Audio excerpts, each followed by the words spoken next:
지금부터 행정안전부와 한국행정연구원이 공동으로 주최하는 2024년 제6차 정부혁신 미래전략 포럼을 시작하겠습니다. 안녕하십니까. 저는 오늘 포럼의 사회를 맡은 한국행정연구원 행정혁신실 연구위원 염지선입니다. 바쁘신 와중에도 오늘 포럼에 참석을 위해 현장에 직접 걸음해 주신 모든 분들과 유튜브를 통해 온라인으로 함께 해주시는 모든 분들께도 깊은 감사를 드립니다. 오늘 포럼은 행안부와 한국행정연구원이 공동으로 주최하는 2024년의 마지막 정부혁신 미래전략 포럼입니다. 그동안 많은 지원과 협력을 아끼지 않으신 행정안전부 관계자분들과 포럼에 참석해 주신 많은 전문가분들께도 깊은 감사의 말씀을 드립니다. 이번 제6차 포럼에서는 공공부문 AI 활용 방안을 주제로 급변하는 기술 환경 속에서 정부가 나아가야 할 혁신적인 방향을 모색하고자 합니다. 그럼 본격적인 순서에 앞서 국민 의례가 있겠습니다.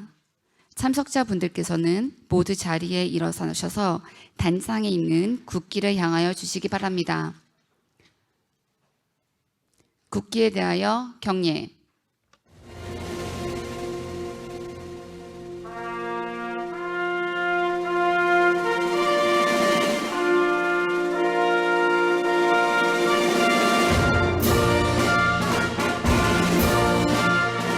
나는 자랑스러운 태극기 앞에 자유롭고 정의로운 대한민국의 무궁한 영광을 위하여 충성을 다할 것을 굳게 다짐합니다.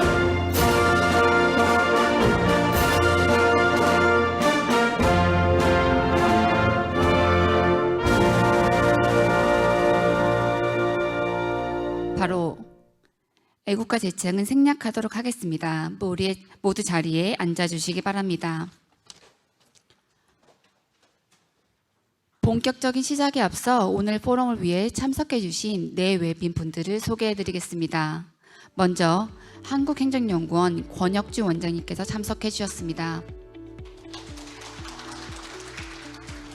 다음으로 행정안전부 황명석 정부혁신국장님께서 자리해 주셨습니다. 이어서 한국지능정보사회진흥원 장경미 부원장께서도 참석해 주셨습니다. 이제 오늘 발제에 참여해 주실 발표자분들을 소개해 드리겠습니다. 첫 번째 발제를 맡아 주실 한국행정연구원 조세현 선임연구위원님 자리해 주셨습니다. 두 번째 발제를 맡아주실 한국지능정보사회진흥원의 정부만 디지털 플랫폼 본부장님도 함께해 주셨습니다. 다음으로 오늘 종합토론 세션의 좌장을 맡아주실 상명대학교 김영미 교수님을 소개해 드립니다. 또한 오늘 발표된 내용에 대해 심도 깊은 논의를 이어갈 종합토론을 위해 박수아 오케스트로 원장님 참석해 주셨습니다. 김준영 순천대학교 교수님 참석해 주셨습니다. 김숙경 카이스트 교수님 참석해 주셨습니다. 김기병 경기도청 국장님 참석해 주셨습니다.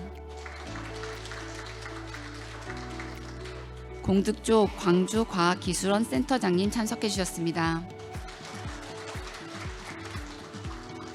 바쁘신 와중에도 오늘 포럼에 관심을 갖고 참석해 주신 모든 분들께 진심으로 감사드리며 시간 관계상 일일이 소개드리지 못한 점 너른 양해 부탁드립니다. 오늘의 논의가 공공부문 혁신에 실질적인 기여를 하는 소중한 시간이 되길 바랍니다. 이어서 한국행정연구원 권혁주 연장님께서 개배사를 해주시겠습니다. 큰 박수로 맞이해 주십시오.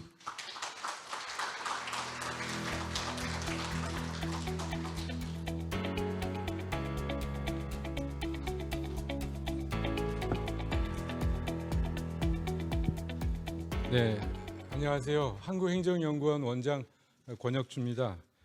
오늘 우리가 제6차 정부혁신 미래전략 포럼을 한국행정안전부하고 한국행정연구원이 공동으로 주최하게 됐습니다. 그래서 바쁘신데 이렇게 광주까지 왕림해 주셔서 진심으로 감사드립니다. 저는 오늘 회의가 시작되기 전에 한 2시간 정도를 아래층에서 정부혁신 박람회를 여러 군데를 찾아봤습니다. 정말 우리 정부의 각 기관들이 AI를 도입해서 공공 분야에 혁신을 하고 효율성을 높이기 위해서 굉장히 노력을 많이 한다 하는 그런 느낌을 받았습니다. 그리고 또 저희 연구하는 사람들도 또 정부에서 정책을 담당하는 공무원들도 이런 현장의 노력들을 잘 이해하고 고민해서 또 국가적인 정책을 만들어야 되지 않나 그런 생각을 해봤습니다. 그리고 또 이미 정부에서는 대통령 직속 국가인공지능위원회라는 그런 기관을 만들어서 앞으로 어떻게 하면 대한민국이 AI를 선도해 나가면서 정부 혁신을 할까 이런 고민을 하고 있습니다. 그런 와중에서도 민간에서도 AI 발전을 위해서 많은 노력을 해야 되겠지만 공공 부분이 또 마중물의 역할을 해야 된다고 생각을 합니다. 그러나 이제 공공 부분은 단순히 혁신을 위해서 또 효율성을 위해서만 노력할 수 있는 그런 성격이 아니라 국민들의 권리를 보호하고 또 신뢰성을 갖춰야 되는 그런 과제를 갖고 있습니다. 그래서 오늘 이 자리에서는 그런 공공 부분에 있어서 AI를 혁신을 하되 또 공공의 성격을 어떻게 확보할 수 있는가 이런 고민을 하는 그런 자리가 될 것이라고 생각이 듭니다. 그래서 오늘 행정안전부에서 우리 황명석 국장님도 나오시고 오늘 또 사회를 맡으신 김영미 교수님 이렇게 멀리 또 왕림을 해주셔서 감사드립니다. 그리고 아까 이미 소개의 말씀을 드렸지만은 우리 오케스트로의 박소아 원장님 민간에서 또 공공 부분과 연계해서 굉장히 많은 노력을 하는 것으로 알고 있습니다. 그래서 더 많은 애를 써주시기 바랍니다. 그리고 김숙경 카이스트 교수님, 또 김기병 경기도도청 국장님, 그래서 민간과 공공 부분의 연결을 해주시는 이런 매우 훌륭한 그런 전문가들이 오늘 모이셨습니다. 그래서 좋은 토론을 부탁을 드립니다. 특히 오늘 두 분 발제자, 우리 한국지능정보사회진흥원의 정부만 선생님, 또 우리 한국행정연구원의 조세현 연구위원님, 그동안 좋은 연구를 많이 해주셨는데 오늘 발표를 해주셔서 매우 유익한 그런 토론이 됐으면 좋을 것 같습니다. 네, 여러분 그러면 좋은 포럼이 되길 기대하면서 이만 인사 마치겠습니다. 감사합니다. 원장님 개사 감사드립니다. 다음으로 행정안전부 황명석 정부혁신국장님께서 환영사를 해주시겠습니다. 환영의 박수 부탁드립니다.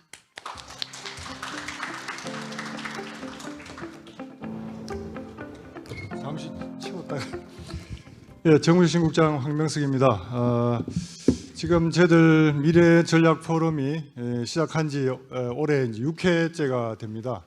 여러 가지 인구 감소 문제부터 시작해서 또 뭐 조직 문화 문제, 청년 정책 문제, 그리고 또 AI까지 오늘 이렇게 6회째 한국행정연구원하고 이제 행정안전부가 같이 했습니다. 그래서 결국 우리나라의 행정을 공공정부 차원에서 우리 행안부가 이 행정에 대해서 또 책임을 지고 있고 또 연구 차원에서는 행정연구원이 하고 있습니다. 그래서 저희들이 같이 호흡을 맞춰서 어떤 난제라든지 우리가 미래 문제라든지 그리고 뭐 이런 것들을 토대로 어떻게 하면은 우리가 좀 제대로 이렇게 해볼 것인가 이런 게 있었고, 우리가 인구 감소 문제를 다루면서 지방행정 체제 개편 이야기도 그때 했었습니다. 해서 지금 우리 행안부에서 지방행정 체제 개편을 위한 준비도 하고 있고 또 시도 통합이라든지 여러 가지 이슈들이 제기되고 있다고 봅니다. AI 관련해서는 지금 상당히 우리 행안부에서도 많이 준비를 하고 있고요. 우리 행안부의 데이터 국장님이 오늘 오셨는데 아까 제가 소개 빠져서 한번 소개해드리면 우리 배일건 국장님이 오셨는데 한번 인사 한번 하시죠. 예. 예. 우리 행정안전부에서 지금 AI 사업과 관련해서 공공 부문에 어떻게 도입할 것인가. 지난번에 저희들이 지자체하고도 회의를 했었고요. 또 우리 한국행정연구원이나 우리 또 한국지능정보사회진흥원하고 같이 워킹 그룹을 만들어서 또 전문가들이 토론을 많이 했습니다. 그래서 현재까지의 AI 도입 현황을 저희들이 진단을 했고 앞으로 어떻게 해 나갈 것인가 이런 부분을 지금 검토를 하고 있는데 행안부 차원에서는 이제 AI 공통 기반이라고 해서 그 사업을 준비하고 있고 우리 배일건 국장님이 이제 그 사업 총 책임자이십니다. 그리고 우리 니아 또 지능정보사회진흥원에서 같이 하고 계시고요. 어쨌든 오늘 논의하는 것은 이제 우리 전문가들이 오늘 토론하시고 발제하신 분들은 어떻게 보면 우리나라의 가장 전문가들이시고요.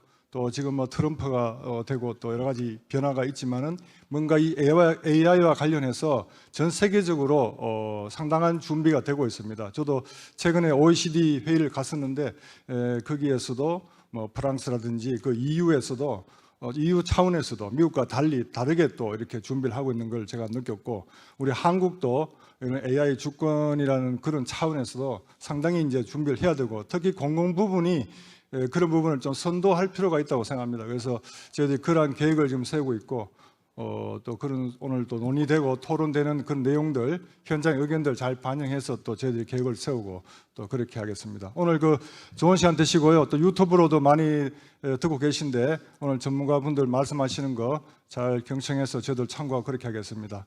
예, 감사합니다. 국장님 환영사 감사드립니다. 마지막으로 한국지능정보사회진흥원 장경미 부원장님께서 축사를 해주시겠습니다. 큰 박수로 맞이해 주십시오.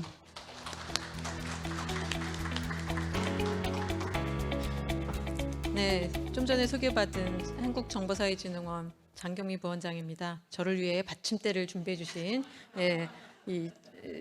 분들께 감사를 드립니다. 이게 없으면 전 보이질 않거든요. 예, 감사합니다. 오늘 이제 이 정부혁신 미래전략 포럼이라는 게 6회째 맞이하는 것으로 알고 있고요. 저는 여기 처음으로 참석을 하는데 오늘 같이 있게 돼서 감사를 드리고요.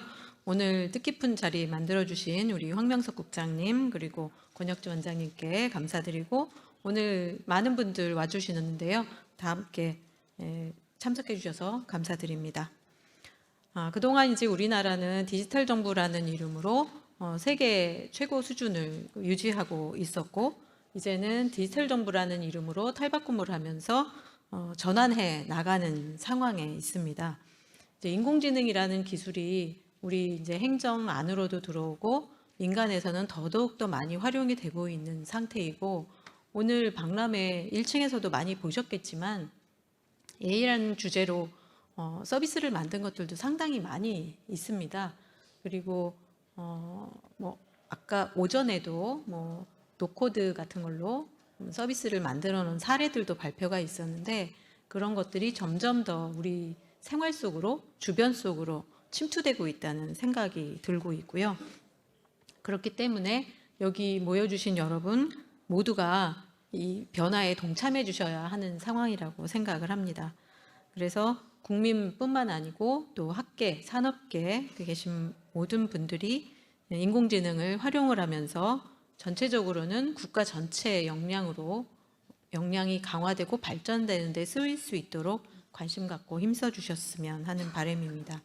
정부하고 공공에서도 지속적으로 지원을 해드릴 예정이고 저희 NIA 역시 최선을 다해서 맡은 역할을 하겠습니다.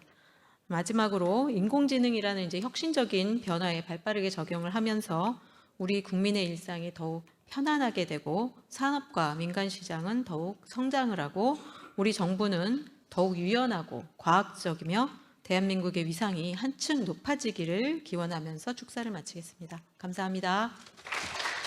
부원장님 축사 감사드립니다. 이것으로 개회사를 마치고 사진 촬영과 장례 정리를 하는 시간을 갖겠습니다. 예빈 여러분들께서는 사진 촬영을 위해 단상으로 올라와 주시기 바랍니다.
이제 본격적인 발제 세션을 시작하도록 하겠습니다. 오늘 포럼에서 2개의 심도 있는 발표가 진행될 예정입니다.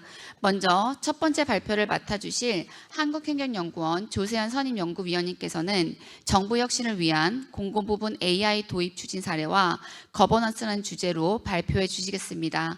큰 박수로 맞이해 주시기 바랍니다.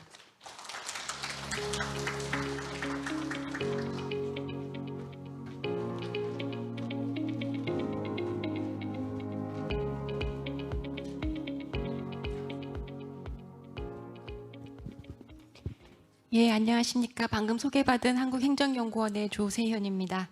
앞서 국장님도 말씀하셨고 원장님께서도 말씀하셨지만 그 전 세계적으로 AI 기술이 국가의 경제와 안보의 경쟁력과 직결된다라는 그런 전망하에 국가의 AI 전환이 가속화되고 있습니다. 이 가운데 주요 AI 선도국들에서는 그 정부가 그 AI 기술의 최대 수요자라는 입장에서 AI 기술을 적극적으로 활용함으로써 AI 기술 생태계를 활성화하고 있고요.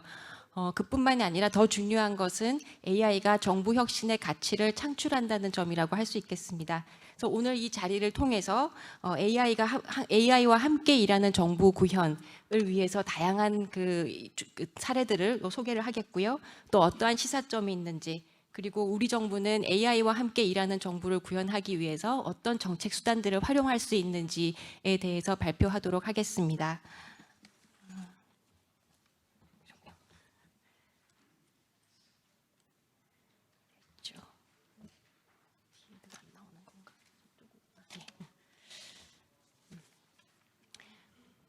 예, 오늘 발표는 그 국가 AI 전환과 공공부문의 AI 활용, 그리고 공공부문 AI 활용에 대한 공무원 인식, 그리고 공공부문 AI 활용 촉진을 위한 4대 혁신 영역과 그다음에 해외의 추진 사례들, 그리고 혁신과 안전을 위한 그 AI 거버넌스 체계에 관해서 순서로 말씀을 드리도록 하겠습니다. 우리나라에서도 이제 AI 국가 전환을 위해서 지난 9월에 국가인공지능위원회 출범과 함께 국가 AI 전략 정책 방향이 소개되었습니다. 발표되었습니다. 국가 AI 전환의 전면화의 차원에서 공공부문에서 범정부 AI 역량 강화를 하기 위한 이런 전략들이 지금 수립되고 있는 것으로 확인이 되고, 이를 통해서 2030년까지 공공부문 AI 활용을 95%까지 도입하는 것을 목표로 하고 있습니다. 공공부문에서 AI를 활용을 할 때 우리는 어떠한 그 혁신의 가치를 창출할 수 있는가 생각을 해보면, 자동화를 통한 어떤 그 효율성 제고라든지, 그다음에 AI를 업무 보조의 그 수단으로서 활용함으로써 어떤 의사 결정의 정확성이나 신속성을 제고할 수 있을 것이고, 그 방대한 데이터의 분석을 통한 어떤 예측이라든지 그런 데이터 기반의 어떤 과학적 정책 결정이 가능할 것이라고 예상이 되고 있습니다. 이미 그 딜로이트에서는 그 미국의 그 고용부에서 제시하는 19,000개의 업무에 대해서 업무 특성별 그리고 프로세스별로 적합한 AI 기술을 매칭을 해서 어떠한 그 AI 기술이 가장 최적의 기술이 될 수 있을지를 소개하는 이런 진단을 할 수 있는 이런 도구들을 제안한 바 있습니다. 우리나라에서도 이미 개발되거나 도입돼서 활용되고 있는 AI 기술들이 많이 있습니다. 식별과 분류를 위한 것이라든지 탐지, 예측, 개인화 서비스, 그리고 그 챗봇과 같은 어떤 그 상호작용의 지원, 그리고 의사결정의 최적화를 위한 AI 기술 활용이라든지, 그 추론과 생성들 작용을 위한 다양한 그 AI 기술이 지금 도입되거나 개발되고 있는 와중에 있고요. 요거는 제가 미국의 AI 유스 케이스 인벤토리에 등록된 그 710개의 그 사례들 가운데서 도입과 활용 단계에 대한 데이터가 누락된 사례를 제외를 하고요. 총 396개의 사례의 활용 목적과 개발 단계별로의 어떤 기술 통계를 작성을 해본 것인데, 인지와 분류 그리고 최적화, 상호작용 지원 관련 사례가 한 69%를 차지하는 것으로 나타났습니다. 그리고 이미 활용 단계에 있는 사례 중에서는 인지, 분류 사례가 한 47% 정도를 차지를 하고 있고요. 개발 착수 단계에 있는 기술 같은 경우는 한 그 최적화 분야가 한 56%를 차지하고 있어서 향후 AI가 정책 수립과 문제 해결에서 활발하게 활용될 것으로 예상이 되고 있습니다. 그러니까 이렇게 AI를 활용하는 그 정부는 기존의 어떤 전통적 관료제와 차이가 나는 알고리즘 관료제라고 불리는 이런 형태로 정부를 바꾸어 갈 수 있을 것이라고 생각이 됩니다. 기존의 정부가 어떤 그 절차적인 관점에서 규칙과 어떤 적격성 여부라든지 그런 부분에서의 어떤 그 절차를 강조하면서 서비스를 산출을 했다면 이제는 정책 수요자의 어떤 고유한 어떤 수요에 반응을 해서 맥락을 고려한 그런 서비스 전달이라든지 정책 결정이 AI의 기술의 도움을 받아서 가능하게 됩니다. 이렇게 하기 위해서는 우선은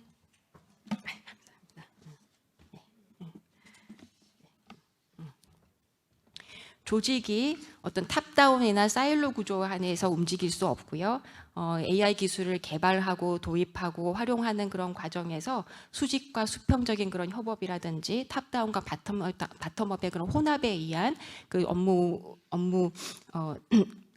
업무 수행이 일어나야 되는 상황으로 바뀔 것입니다. 그리고 그 와중에 지식은 어느 개인에게 공무원 개인의 어떤 그런 전문적인 그런 그 지식이 아니라 집단지성, 즉 다수의 지식을 모두 이용할 수 있게 되는 상황이 되어야 될 것이고, 그다음에 이런 지식들이 어떤 저장고 안에서 이렇게 저장고 안에서 딱 머물러 있는 그런 그 지식이 아니라 실시간으로 의사결정에 도움이 되고 검색이 활용 가능한 어떤 그런 기록들이 업무를 수행하고 정책을 결정하는 어떤 도구로 활용이 될 것입니다. 그 결과로서는 정부는 모두가 같은 목적지에 도달할 수 있는 어떤 맞춤형 접근의 어떤 그 결과의 평등 가치를 지향할 수 있게 됩니다.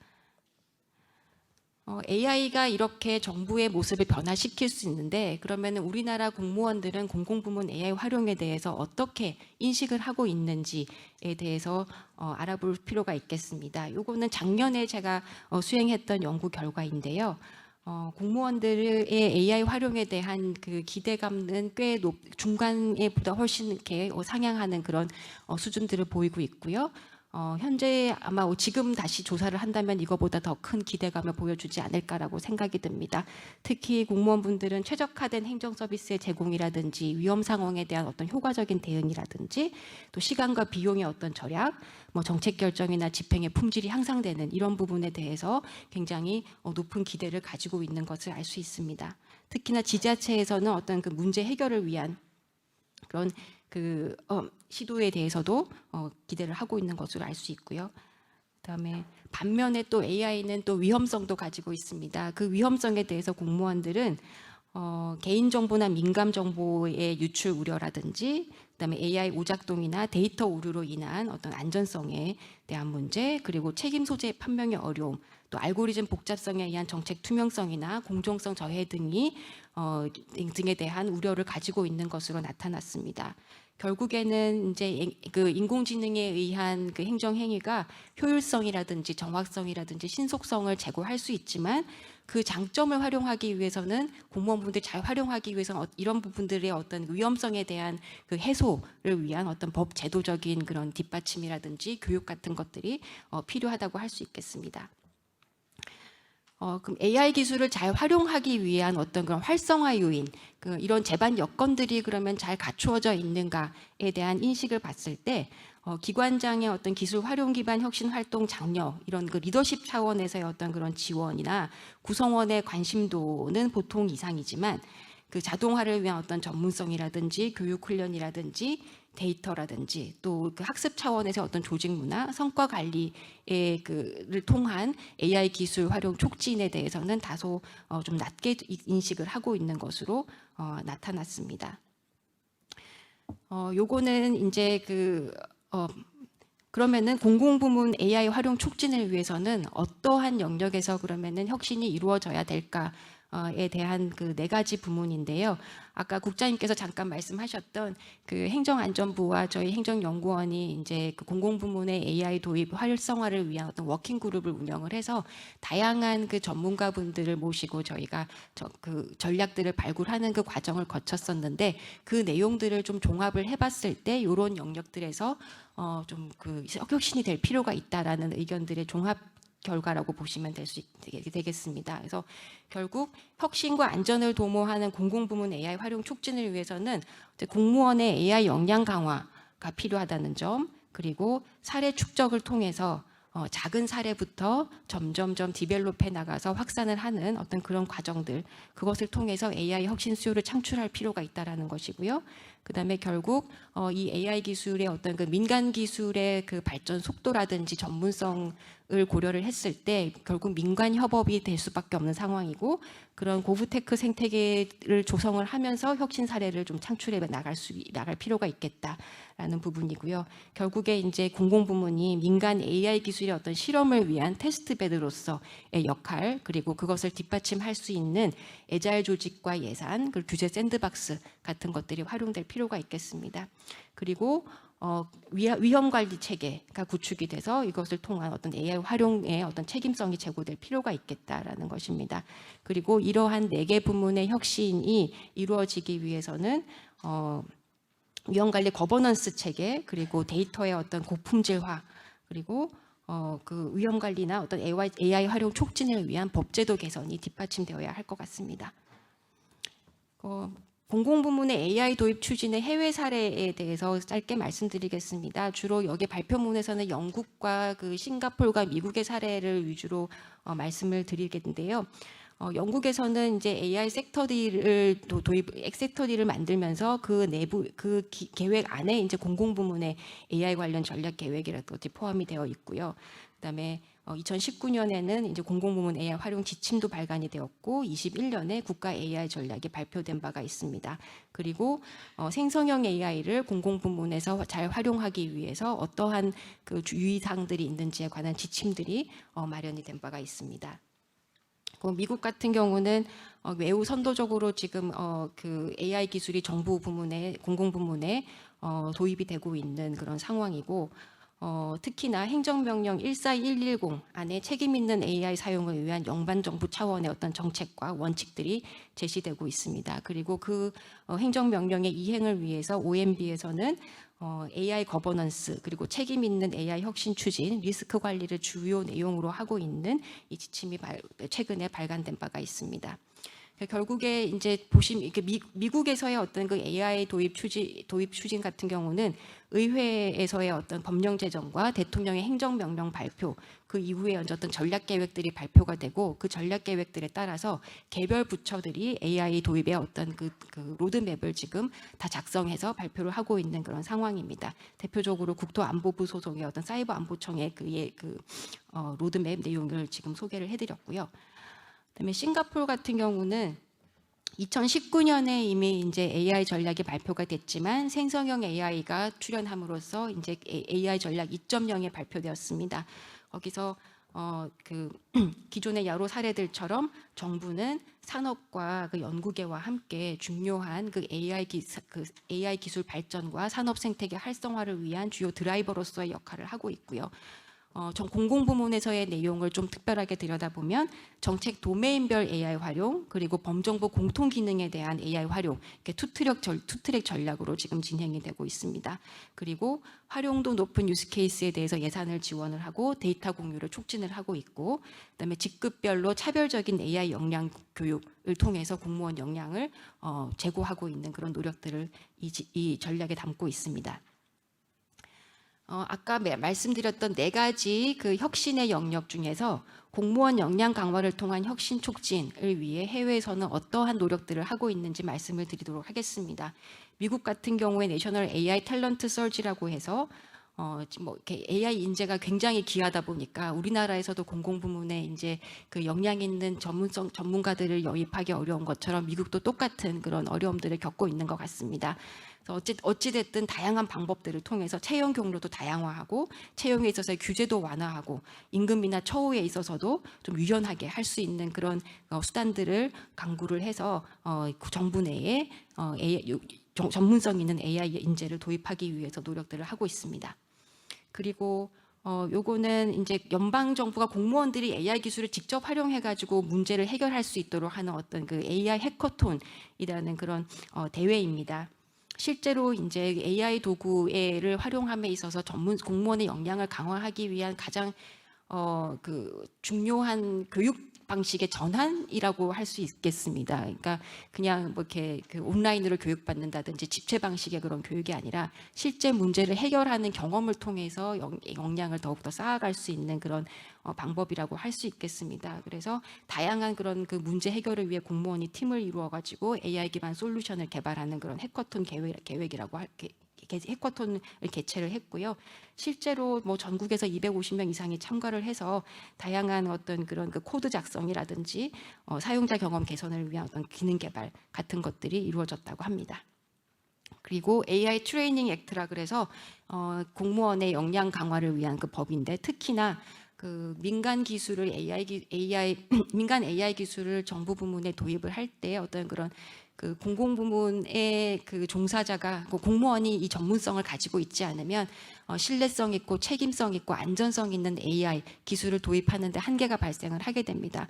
그래서 그런 부분에 있어서 전문성을 위해서 전문성 강화를 위한 역량 강화 조치라고 할 수 있겠습니다. 그리고 요거는 뉴욕의 어떤 그 고브랩이라고 하는 그 일종의 민간 단체인데 거기서 이제 AI 로컬리즘이라는 이런 프로젝트를 진행을 하고 있습니다.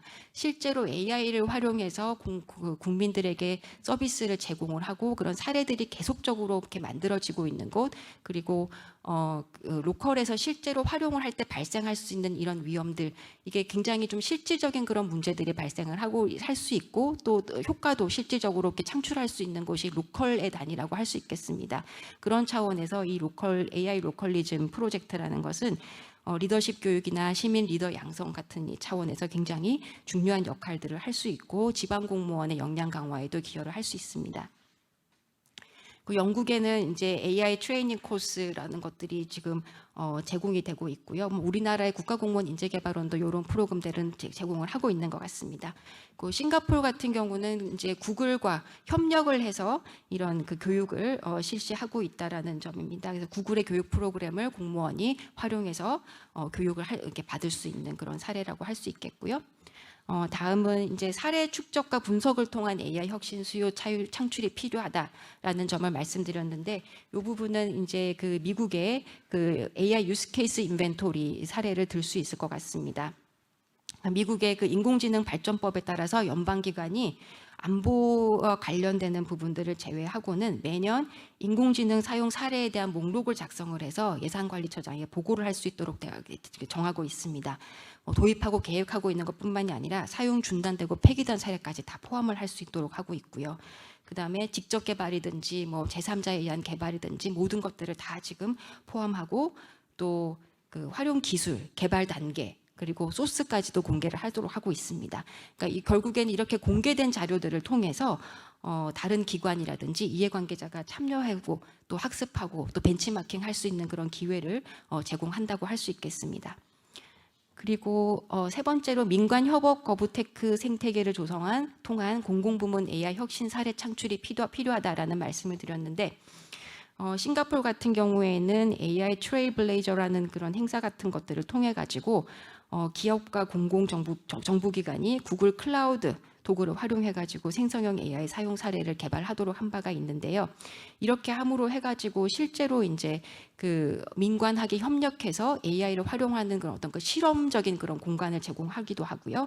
또 기업의 입장에서는 이렇게 활용을 했을 때 우리가 얼마 정도의 더 이익을 볼 수가 있고 더 추가적으로 투자를 할지 말지 이런 의사결정을 하는 데 도움을 주는 그런 계기가 됐다고 할 수 있겠습니다. 그리고 AI 웬즈데이라고 해가지고 실제로 인공지능의 어떤 그런 최신 발전 트렌드라든지 또 어떤 분야에서 응용이 되고 있는지 이런 것들에 대해서 서로 상호 정보를 공유하고 또 이런 문제가 있는데 이런 건 어떻게 해결하지라고 하면서 서로 도움을 주고받는 이런 것들이 매주 수요일에 이렇게 열리는 그런 커뮤니티 모임이라고 할 수 있겠습니다. 실제로 이런 그 사례는 이제 공무원분들 중에서도 굉장히 그 기술의 역량이 이렇게 높으신 분들이 계시잖아요. 그러니까 외부에서 직접 영임을 못하면 내부적으로라도 굉장히 역량 있는 공무원이 필요한데 이런 뭐 싱가포르 같은 경우는 그 파워 유저라는 말을 쓰더라고요. 뭐 데이터 챔피언 이런 말들을 쓰는데, 그러니까 이런 분들이 실제로 민간의 전문가들 그리고 타 부처에 있는 이런 그 파워 유저, 그 데이터 챔피언, AI 챔피언 같은 사람들과 교류할 수 있는 그런 기회를 제공을 하면서 서로 문제를 해결하는 역량도 강화할 수 있는 그런 그 일종의 그 이벤트 같은 것이라고 할 수 있겠습니다. 그리고 영국에서는 이제 고프테크 카탈리스트 프로그램이라 그래가지고 이제 일종의 공모 사업이라고 할 수 있겠는데요. 그러니까 중앙 정부나 그 지방자치단체 그리고 공공부문 기관 그리고 그 공급자로서의 어떤 기업과 그 아카데미아에서 같이 협력을 해가지고 이제 참여해서 이제 예산을 지원받고 거기서 이제 효과가 검증이 되면은 또 이제 그 정부가 그 솔루션을 도입을 하는 그런 방식으로 운영이 됨으로 해가지고 공공 문제 해결에 민관 산학이 협력하면서 동시에 민간의 생태계도 활성화할 수 있는 그런 프로그램이라고 할 수 있겠습니다.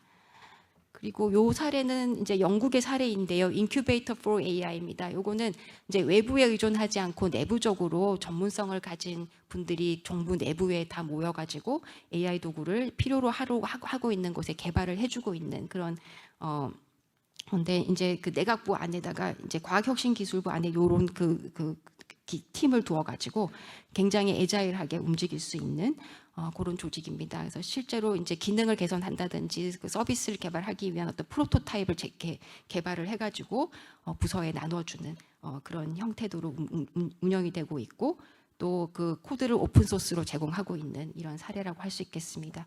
실제로 이제 23년 12월에 만들어진 이후에 굉장히 많은 어떤 그 프로젝트를 기획하고 테스트하고 있고요. 뭐 실제로 이제 지역 주민의 서비스에 대응하기 위한 어떤 그런 프로토타입이라든지 또 상호작용의 어떤 그런 지원을 하기 위한 AI 프로그램들이 만들어져서 테스트되고 활용되는 그런 사례입니다. 그리고 이제 마지막으로 위험관리 체계 구축을 통한 AI 활용 책임성 제고가 필요한데 요것과 관련된 어떤 해외 사례는 뭐 잘 아시는 미국의 그 AI 리스크 매니지먼트 프레임워크라고 해서 이것이 이제 어떤 AI 시스템의 신뢰성과 안전성을 확보하기 위한 그 대표적인 국제 표준으로 이제 자리매김을 하고 있고요. 그리고 아까 잠깐 말씀드렸던 그 OMB가 만든 그 지침입니다. 그래서 거버넌스와 혁신 그리고 위험 관리를 위한 연방 정부에서 AI를 활용함에 있어서 어떤 그것들이 지켜져야 하는지에 관한 지침이라고 할 수 있겠는데요. 최고 AI 책임자를 두도록 하고 있습니다. 개별 부처에 다 두도록 하고 있고 내부적으로 그 CAIU를 중심으로 해가지고 어떤 그 AI 혁신과 동시에 리스크 관리를 함께 책임질 수 있도록 하는 그런 직책을 마련을 하도록 했고요. 또 책임 있는 AI 혁신 추진을 위해서 어떤 인력의 어떤 전문성을 전문성을 확보하고 그런 인력들을 유치하는 그런 내용들 그리고 어떤 코드와 모델의 어떤 공유라든지 이렇게 다양한 이런 내용들을 개별 그 연방 기관에게 요구를 하고 있습니다. 그리고 리스크 관리와 관련해 가지고서도 중요한 어떤 그런 그 안전에 영향을 미친다든지 권리에 영향을 미치는 고위험 AI에 대해서는 AI 영향 평가를 실시하도록 하고 AI 기술이 계속 이렇게 발전하다 보니까 그 모델이 바뀔 때마다도 계속 지속적으로 모니터링을 할 수 있도록 하도록 그렇게 지침을 정하고 있습니다. 그리고 또 위험 관리와 관련해 가지고서는 이제 공공부문 AI 조달 가이드라인으로서 이제 벌써 이제 영국에서는 이런 그 AI 시스템의 조달의 어떤 그 착수 전에 뭐 데이터 평가를 수행을 한다든지 AI 시스템의 이점과 위험은 어떤 것들이 있는지 평가를 하게 한다든지 그리고 설명이나 해석이 가능한 어떤 알고리즘을 장려한다든지 다양한 내용들을 포함하고 있는 조달 가이드라인을 발표한 바가 있습니다. 그래서 이렇게 시사점을 보시면 이렇게 공공부문의 특화된 전략을 수립을 하고 있지는 않지만 국가 AI 전략 안에서 공공부문의 그 AI 활용 전략들이 포함이 되어 있고 뭐 캐나다 같은 경우는 곧 이제 발표 예정이라고 하고 있고 영국 같은 경우도 지금 이렇게 마련을 하고 있는 중으로는 보고는 되고 있습니다. 그리고 공공부문 AI 활용 사례에 대한 어떤 그 보고라든지 관리라든지 조달 절차를 개선하게 한다든지 전문 인력 확보 등등 다양한 그 부분에 대해서 법과 제도 그리고 신뢰성 확보를 위한 지침 마련 같은 것들이 이루어지고 있고요. 또 AI 혁신을 위한 어떤 연구개발 지원이라든지 안전을 위한 연구소 설립 같은 것들이 이루어지고 있습니다. 그리고 민관 협업에 의한 AI 개발, 그리고 시범과 응용 사례가 축적이 되고 있는 부분, 그 공무원의 전문성 제고를 위한 다양한 노력들이 이루어지고 있고, 또 정부 내의 기술 지원을 위한 아까 AI 인큐베이터 같은 그런 애자일 조직들이 운영되고 있습니다.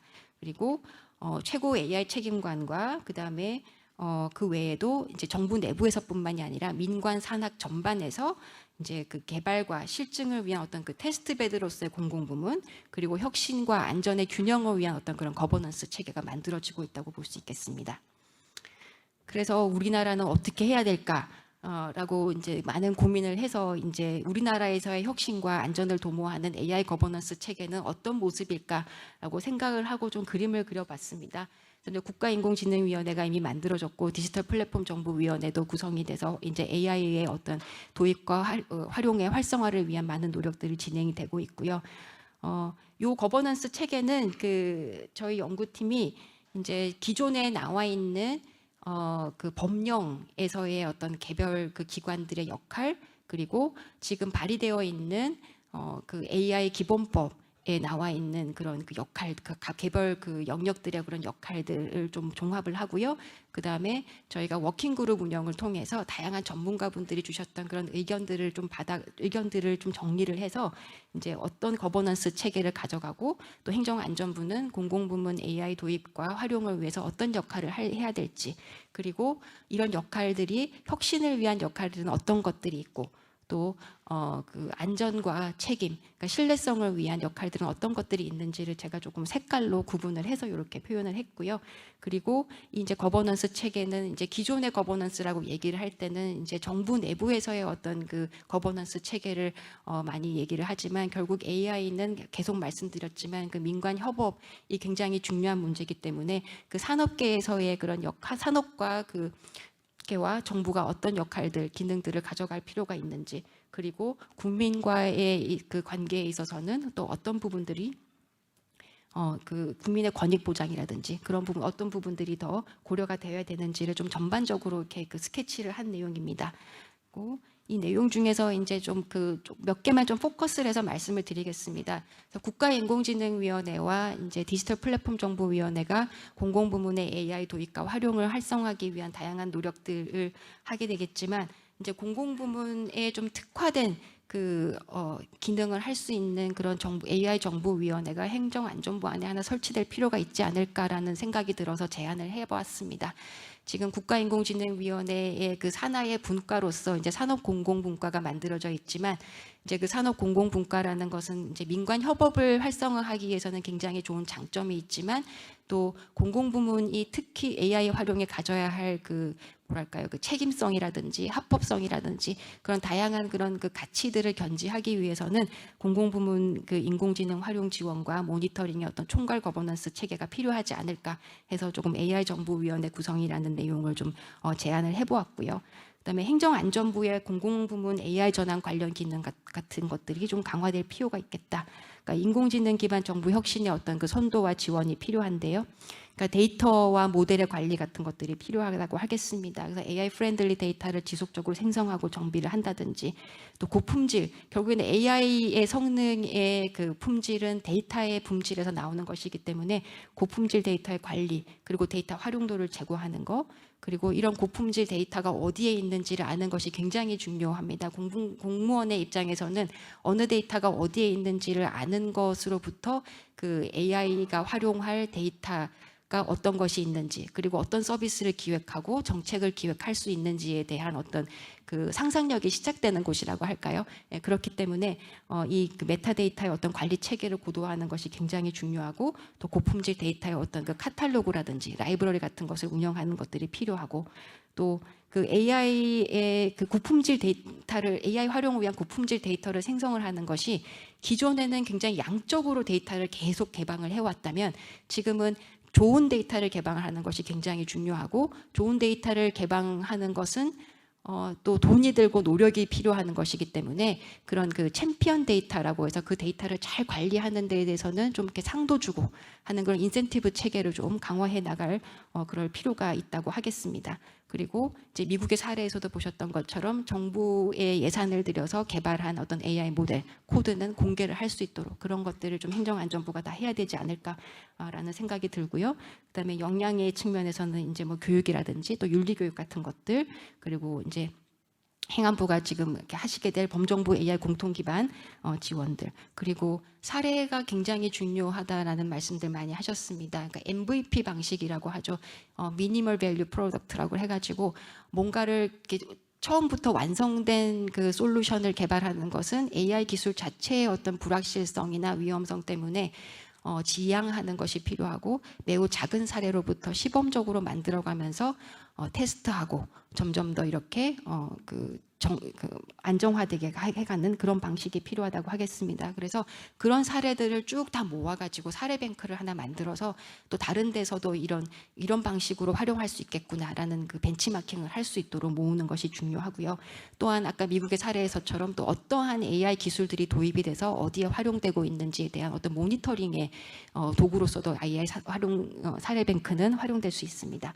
그 외에도 이제 공공부문 인공지능 활용의 역량평가라든지 또 성과평가를 행정안전부가 총괄할 수 있을 것 같고요. 그 다음에 AI 조달 지침을 통해서 시스템의 모니터링이라든지 평가의 역할, 그리고 지방자치단체에서의 AI 활용 활성화가 굉장히 중요하다는 말씀, 그리고 그 플러스 지방자치단체에서도 그 역량 강화가 더 많이 요구된다라는 그런 그 상황에서는 중앙광역의 어떤 그런 그 AI 최고 책임관의 어떤 그 협의회 같은 것들이 좀 운영이 될 필요가 있겠고요. 지금도 이제 그 지능정보화 그 기본법 안에는 이제 지능정보화 책임관이 있는데, 지금은 뭐 데이터 기반 행정 책임관이라든지 정보화 책임관을 좀 이렇게 그 겸직해서 운영을 하고 있고, 또 권한이 그렇게 많이 주어져 있지 않기 때문에 그런 부분들을 좀 이렇게 그 권한을 좀 더 격상시킬 필요가 있다라는 말씀드리겠습니다. 그리고 그런 AI 그 CAIO들이 좀 같이 모여서 이렇게 협의회를 운영을 하고 또 사례들에 대해서도 서로 이렇게 그 공유를 하는 그런 형태로 운영이 되면 좋을 것 같고요. 그다음에 공공 서비스에서 좀 그 AI를 활용을 활성화하기 위해서 지금 뭐 개인정보보호법이라든지 이런 제약들이 많습니다. 이걸 규제 샌드박스를 통해서 좀 이렇게 해소할 수 있는, 그걸 통해 실험할 수 있는 그런 장이 마련될 필요가 있는데, 행정안전부가 그 부분 민원 같은 것도 가지고 계시니까 좀 적극적으로 발굴할 필요가 있겠고, 또 애자일 조직 체계의 운영의 지원이라든지, 그 단순 반복 업무가 이제 AI를 통해 대체가 되면 그 이후에 좀 인력을 어떻게 잘 효율적으로 활용할 것인지에 대한 관리 방안도 마련할 필요가 있겠습니다. 그리고 방금은 이제 CAIO에 대한 어떤 배치와 운영에 관한 말씀을 드렸었고, 지방자치단체의 경우에는 좀 광역정부 중심의 지자체 AI 도입과 활용을 촉진할 필요가 있겠다라는 말씀을 드리고, 지자체 내에서의 어떤 그 지방공무원 AI 챔피언이라든지 우수 사례 공유와 확산이라든지, 또 지자체에서의 어떤 그 규제 자유 특구 같은 것들을 활용을 해서 AI 기반 공공 서비스 테스트 베드를 제공할 수 있는 그런 역할을 해야 될 것 같고, 무엇보다도 지방정부의 데이터 자치권 강화가 필요하다고 하겠습니다. 그리고 기술과 정책 지원이 필요합니다. 아까도 보셨다시피 이제 내부적으로도 전문적인 조직을 둬서 지원을 하고 있는 그런 형태들을 이렇게 볼 수가 있었는데, 이제 법상으로는 지금 발의된 법상으로 국가인공지능센터가 만들어질 것이라고 되어 있는데요. 이제 이 인공지능센터를 통해서 이제 좀 범정부 AI 활용의 어떤 그 기술 지원, 정책 지원이 필요할 것이고, 또 우수 사례에 대해서 선별하고 관리하고, 뭐 컨설팅이라든지 또 행안부가 총괄하는 어떤 공공부문 AI 역량평가의 어떤 실질적인 그런 평가 업무를 수행하고, 지방인공지능지원센터라는 건 법에는 없습니다. 근데 제안을 하자면 이제 실제로 뭐 예를 들면 지역정보개발원이 이제 민관 산학의 어떤 그런 플랫폼 역할을 통해 가지고 지역 AI 생태계를 조성할 수 있고 하는 그런 역할들을 하면 좋을 것 같고, 이제 AI 안전연구소는 지금 만들어지겠다고 이제 되고 있죠. 그래서 이런 역할들을 통해서 기술 정책 지원이 필요한 이런 전반적인 그런 거버넌스 체계에 대해서 말씀을 드렸습니다. 네, 그래서 이상으로 발표를 마치도록 하겠습니다. 감사합니다. 주수연 박사님 발표 감사드립니다. 두 번째 발표는 한국지능정보사회진흥원의 정부망 디지털 플랫폼 본부장님께서 인공지능 전환 시대의 정부혁신 과제와 추진 방향을 주제로 발표해 주시겠습니다. 큰 박수로 맞이해 주십시오. 네, 한국지능정보원의 디지털 플랫폼 정부본부를 맡고 있는 정무관입니다. 제가 발표드릴 주제가 인공지능 전환 시대의 정보혁신 과제와 추진 방향인데요. 제가 뭐 완성된 정책 방향을 설명드리려는 건 아니고 이제 이후에 아마 김영규 교수님께서 아주 심도 깊은 토론을 해주실 거기 때문에 토론을 할 때 좀 이런 부분을 좀 같이 논의를 해주시면 좋겠다 하는 차원하고요. 또 다른 차원에서는 이제 결국은 행정안전부 디풀정위원회에서 이제 정책을 결국은 이제 완성을 시키실 텐데 그때 뭐 모든 걸 다 하자고 할 수는 없을 테거든요. 그래서 선택과 집중을 하면서 어떤 과제에 좀 더 노력과 에너지를 쏟으면 좋을까? 그걸 한번 우리가 고민해 보자는 취지에서 말씀을 드리겠습니다. 뭐 인공지능은 사실 뭐 단박에 된 게 아니고 한 70여 년 전에 시작이 됐고 사실 제대로 될 듯 말 듯 될 듯 말 듯 하다가 결국은 2000년대에 이 딥러닝 기술이 굉장히 발전하면서 결국 2022년 11월에 챗GPT 사상 유례없는 관심을 모으고 있는 챗GPT가 개발되면서 본격적으로 우리 시대 화두가 됐죠. 제가 뭐 사실 연예계 쪽은 잘 모르는데 최근에 젊은 분들하고 많이 얘기를 하다 보니까 저 깜짝 놀랐습니다. 제가 아는 수준은 BTS나 뉴진스 정도인데 요즘 젊은 저희 직원들하고 얘기해 보니까 이제 이건 기본이고 AI를 수단으로 해서 작사, 작곡하는 AI 도울이 많이 있고요. 다음 그 차원을 또 뛰어넘어서 플레이브라고 하는 이제 뭐 여러 그룹이 있는데 대표적인 플레이브라는 그룹, 이 그룹은 완전히 가상의 아이돌이더라고요. 예를 들면 콘서트에 가면 돈 내고 콘서트에 가면 콘서트에 가수가 없어요. 그 가수는 어디 있느냐? 아바타 촬영하듯이 스튜디오에 강남의 스튜디오에서 아시죠? 이렇게 몸에 이렇게 붙여가지고 그렇게 춤추고 노래하고 그리고 그 장면을 관객들은 뭐 예를 들어 잠실 같은 데서 이제 열광하면서 그 화면을 보고 열광하고 가수들은 그 조그만 화면을 보면서 관객들과 호흡하는 완전히 가상화된 상황까지 가더라. 그래서 제가 이 말씀을 드린 이유는 AI가 아마 이렇게 발전하지 않겠느냐. 처음에는 정부도 있고 공무원분들도 계시고 하다가 이제 그 다음에는 이제 AI를 툴로서 잘 활용하고 하다가 결국에는 정부가 어디 있는지 공무원 어디 있는지 그렇지만 국민들은 매우 편하게 서비스를 받을 수 있는 이제 그런 상황으로 발전하게 되지 않을까 하는 취지에서 제가 빗대어서 한번 말씀을 드렸고요. 그래서 지금 뭐 여러 가지 연구에서는 결국 범용 인공지능이라고 하죠.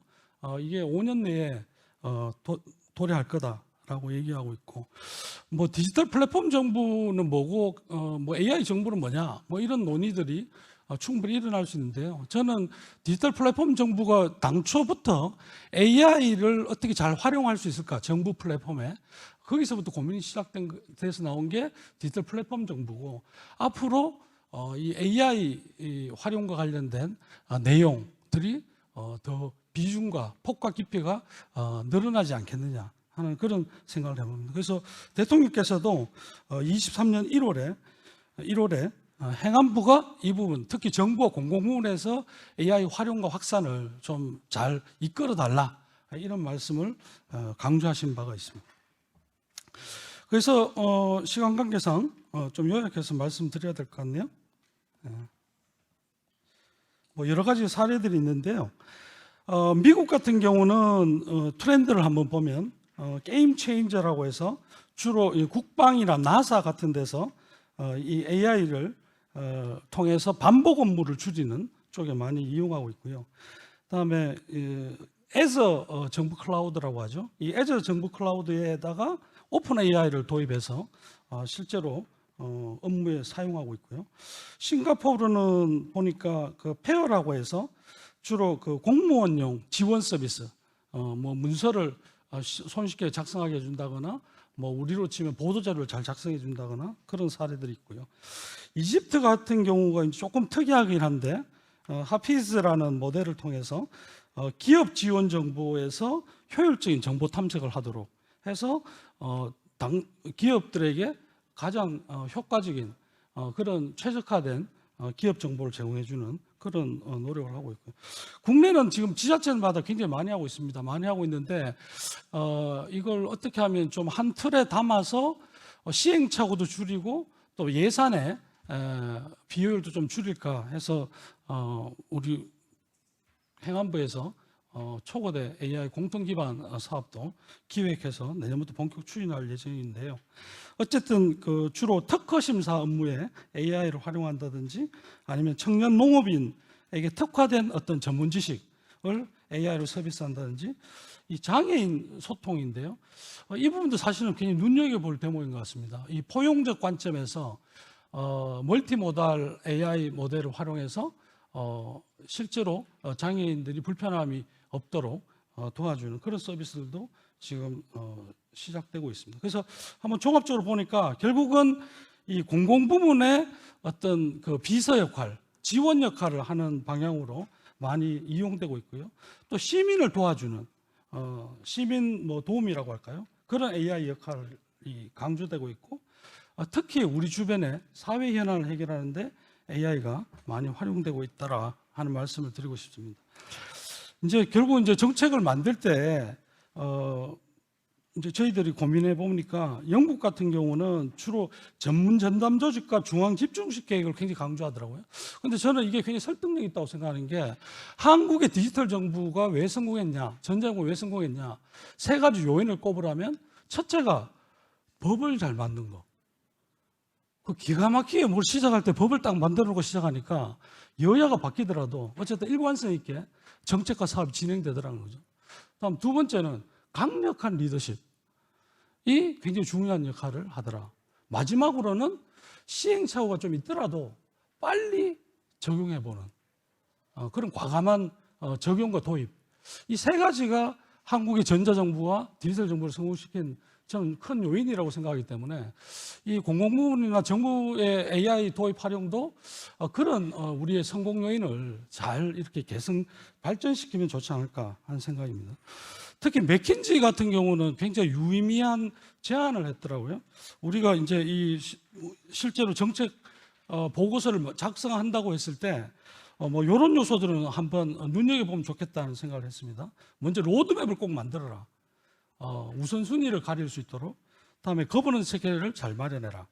그리고 기술과 데이터가 어느 정도 준비되어 있는지 잘 체크해봐라. 그리고 인적 역량이 어느 정도 수준이고 어떻게 발전해야 되어갈지를 유념해라. 마지막으로는 무작정 아무리 좋은 기술을 도입한다고 해도 정부 운영의 프로세스가 좀 바뀌고 다시 커스터마이징 돼야 될 필요가 있는 거거든요. 그래서 정부 프로세스 이노베이션의 관점에서 이 AI 도입을 고민해 봐야 된다. 제가 봐서는 어떻게 보면은 평이한 이야기 같지만 굉장히 귀담아 들어볼 항목들이 있는 것 같습니다. BCG의 내용은 참고해 보시면 좋을 것 같고요. 그래서 그럼 앞으로 정부나 공공부문 AI 도입을 하려면 뭘 고민해야 되냐? 제가 봐서는 이제 첫째는 결국은 데이터의 문제인 것 같아요. 데이터를 어떻게 쓸만한 데이터를 잘 체계적으로 관리하고 활용하게 할 거냐. 다음 두 번째는 사실 저희들이 원천 기술을 개발하고 발전시키는 한계가 있지 않겠습니까? 그러면 저희들이 할 일은 이걸 남들보다 좀 더 빨리 서비스화 시켜서 정부나 공공부문에 도입하게 해주고 민간이 또 여기서 새로운 아이디어나 새로운 서비스를 만들게 해주는 게 중요할 것 같다는 생각이고요. 그다음에 좀 전에 말씀드린 것처럼 이 업무 프로세스에 대한 최적화, 효율화, 자동화 여기에 좀 주목을 해야 될 것 같습니다. 그리고 역시 이 강력한 리더십과 팔로우십을 만들기 위한 거버넌스 체계 중요할 것 같고요. 그다음에 인사 관리도 그에 맞게 획기적으로 좀 바뀌어야 될 것 같습니다. 고전적인 전통적인 인사 관리 방식으로는 사실 AI를 본격적으로 도입하기는 한계가 있겠다. 그래서 예를 들어서 AI를 가지고 줄일 수 있는 부분에 공무원분들을 뭐 이렇게 줄이는 게 아니고 그걸 효율적으로 재배치한다든지 그런 재배치하는 거를 하나의 제도로서 잘 만들어서 운영할 필요가 있을 것 같습니다. 마지막으로는 과연 정부에 이 AI 도입할 때 오류가 발생하면 어떡하냐, 실수가 발생하면 어떡하냐. 저는 우리가 그 정도 공감대가 있어야 된다고 생각합니다. 오류나 실수가 좀 있을 수도 있다. 다만 이걸 우리가 적절하게 규제하고 조절해서 잘 쓰면 쓸수록 그 오류의 정도와 실수의 정도가 줄어들 거다. 이런 국민적 공감대를 우리가 같이 만들어가면서 노력해야 되지 않을까 하는 생각을 합니다. 그래서 이제 저희들이 만약에 이 정부 혁신의 관점에서 공공부문 AI 도입 확산을 하는 방안을 만든다고 생각하면 뭐 이런 항목들에 좀 집중이 됐으면 좋겠다. 크게 네 파트인데요. 하나는 그 국민 서비스 혁신의 관점에서 보면 국가 데이터 인프라 구축이 좀 기반이 됐으면 좋겠고요. 그다음에 초개인화된 AI 서비스가 많이 발굴됐으면 좋겠고, 이때 포용적 서비스가 많이 개발이 돼서 AI 도입 활용의 초창기부터 좀 취약계층이나 소외받는 분들의 혜택이 좀 많아졌으면 좋겠다. 그리고 역시 신뢰성 문제입니다. AI 서비스가 이왕이면 좀 덜 오류가 생기고 덜 문제가 되도록 개발되고 활용되면 좋겠다는 거고요. 그다음 일하는 방식 혁신인데요. 지금 사실 공무원분들이 바로 이걸 업무에 적용해야 되는데 언제 프롬프트를 고민하고 프롬프트를 뭐 1000개, 10,000개를 넣겠어요. 이거는 누군가가 따로 고민을 해서 공무원분들은 아주 심플한 프롬프트만으로 업무에 도움을 받을 수 있도록 그렇게 가칭 AI 워크 사이언스 혹은 AI 웍스 같은 기능들이 빨리 개발이 되면 좋을 것 같고요. 다음 조직 혁신의 관점에서는 결국 그 협업이 굉장히 중요한 것 같습니다. 그래서 사실은 디플정위원회 행정안전부를 중심에 놓고 행정연구원과 저희 원 같은 이런 기관들이 같이 협업해서 뭔가를 고민하는 것도 이 AI 시대의 하나의 특징이 아니냐 하는 생각을 해봅니다. 그리고 결국은 이제 그 유연하고 애자일한 행정 조직 혹은 뭐 인사 관리 이걸 어떻게 만들 거냐가 굉장히 중요한 성공 요인 중에 하나일 것 같습니다. 마지막으로 법입니다. 이 법적 근거를 탄탄하게 해야지만 특히 우리나라 같은 정치 환경에서 AI가 잘 활용되고 도입되는데 중요한 하나의 그 기반 역할을 하지 않겠느냐 하는 말씀을 드리고 싶습니다. 그래서 제가 뭐 주제 넘게 답을 드리거나 대안을 제시하려는 목적은 아니고요. 이제 뒤에 있을 토론에서 이런 아이템들, 이런 과제들에 대해서 좀 많은 지혜가 담겨졌으면 좋겠다 하는 관점에서 짧게 발표드리겠습니다. 감사합니다. 발제를 해주신 정포원 본부장님께 감사드립니다. 이어서 발제에 대한 종합토론 시간을 진행하는 시간을 갖겠습니다. 이에 앞서 5분 정도 장내 정비를 하며 자리를 정리하는 시간을 갖도록 하겠습니다.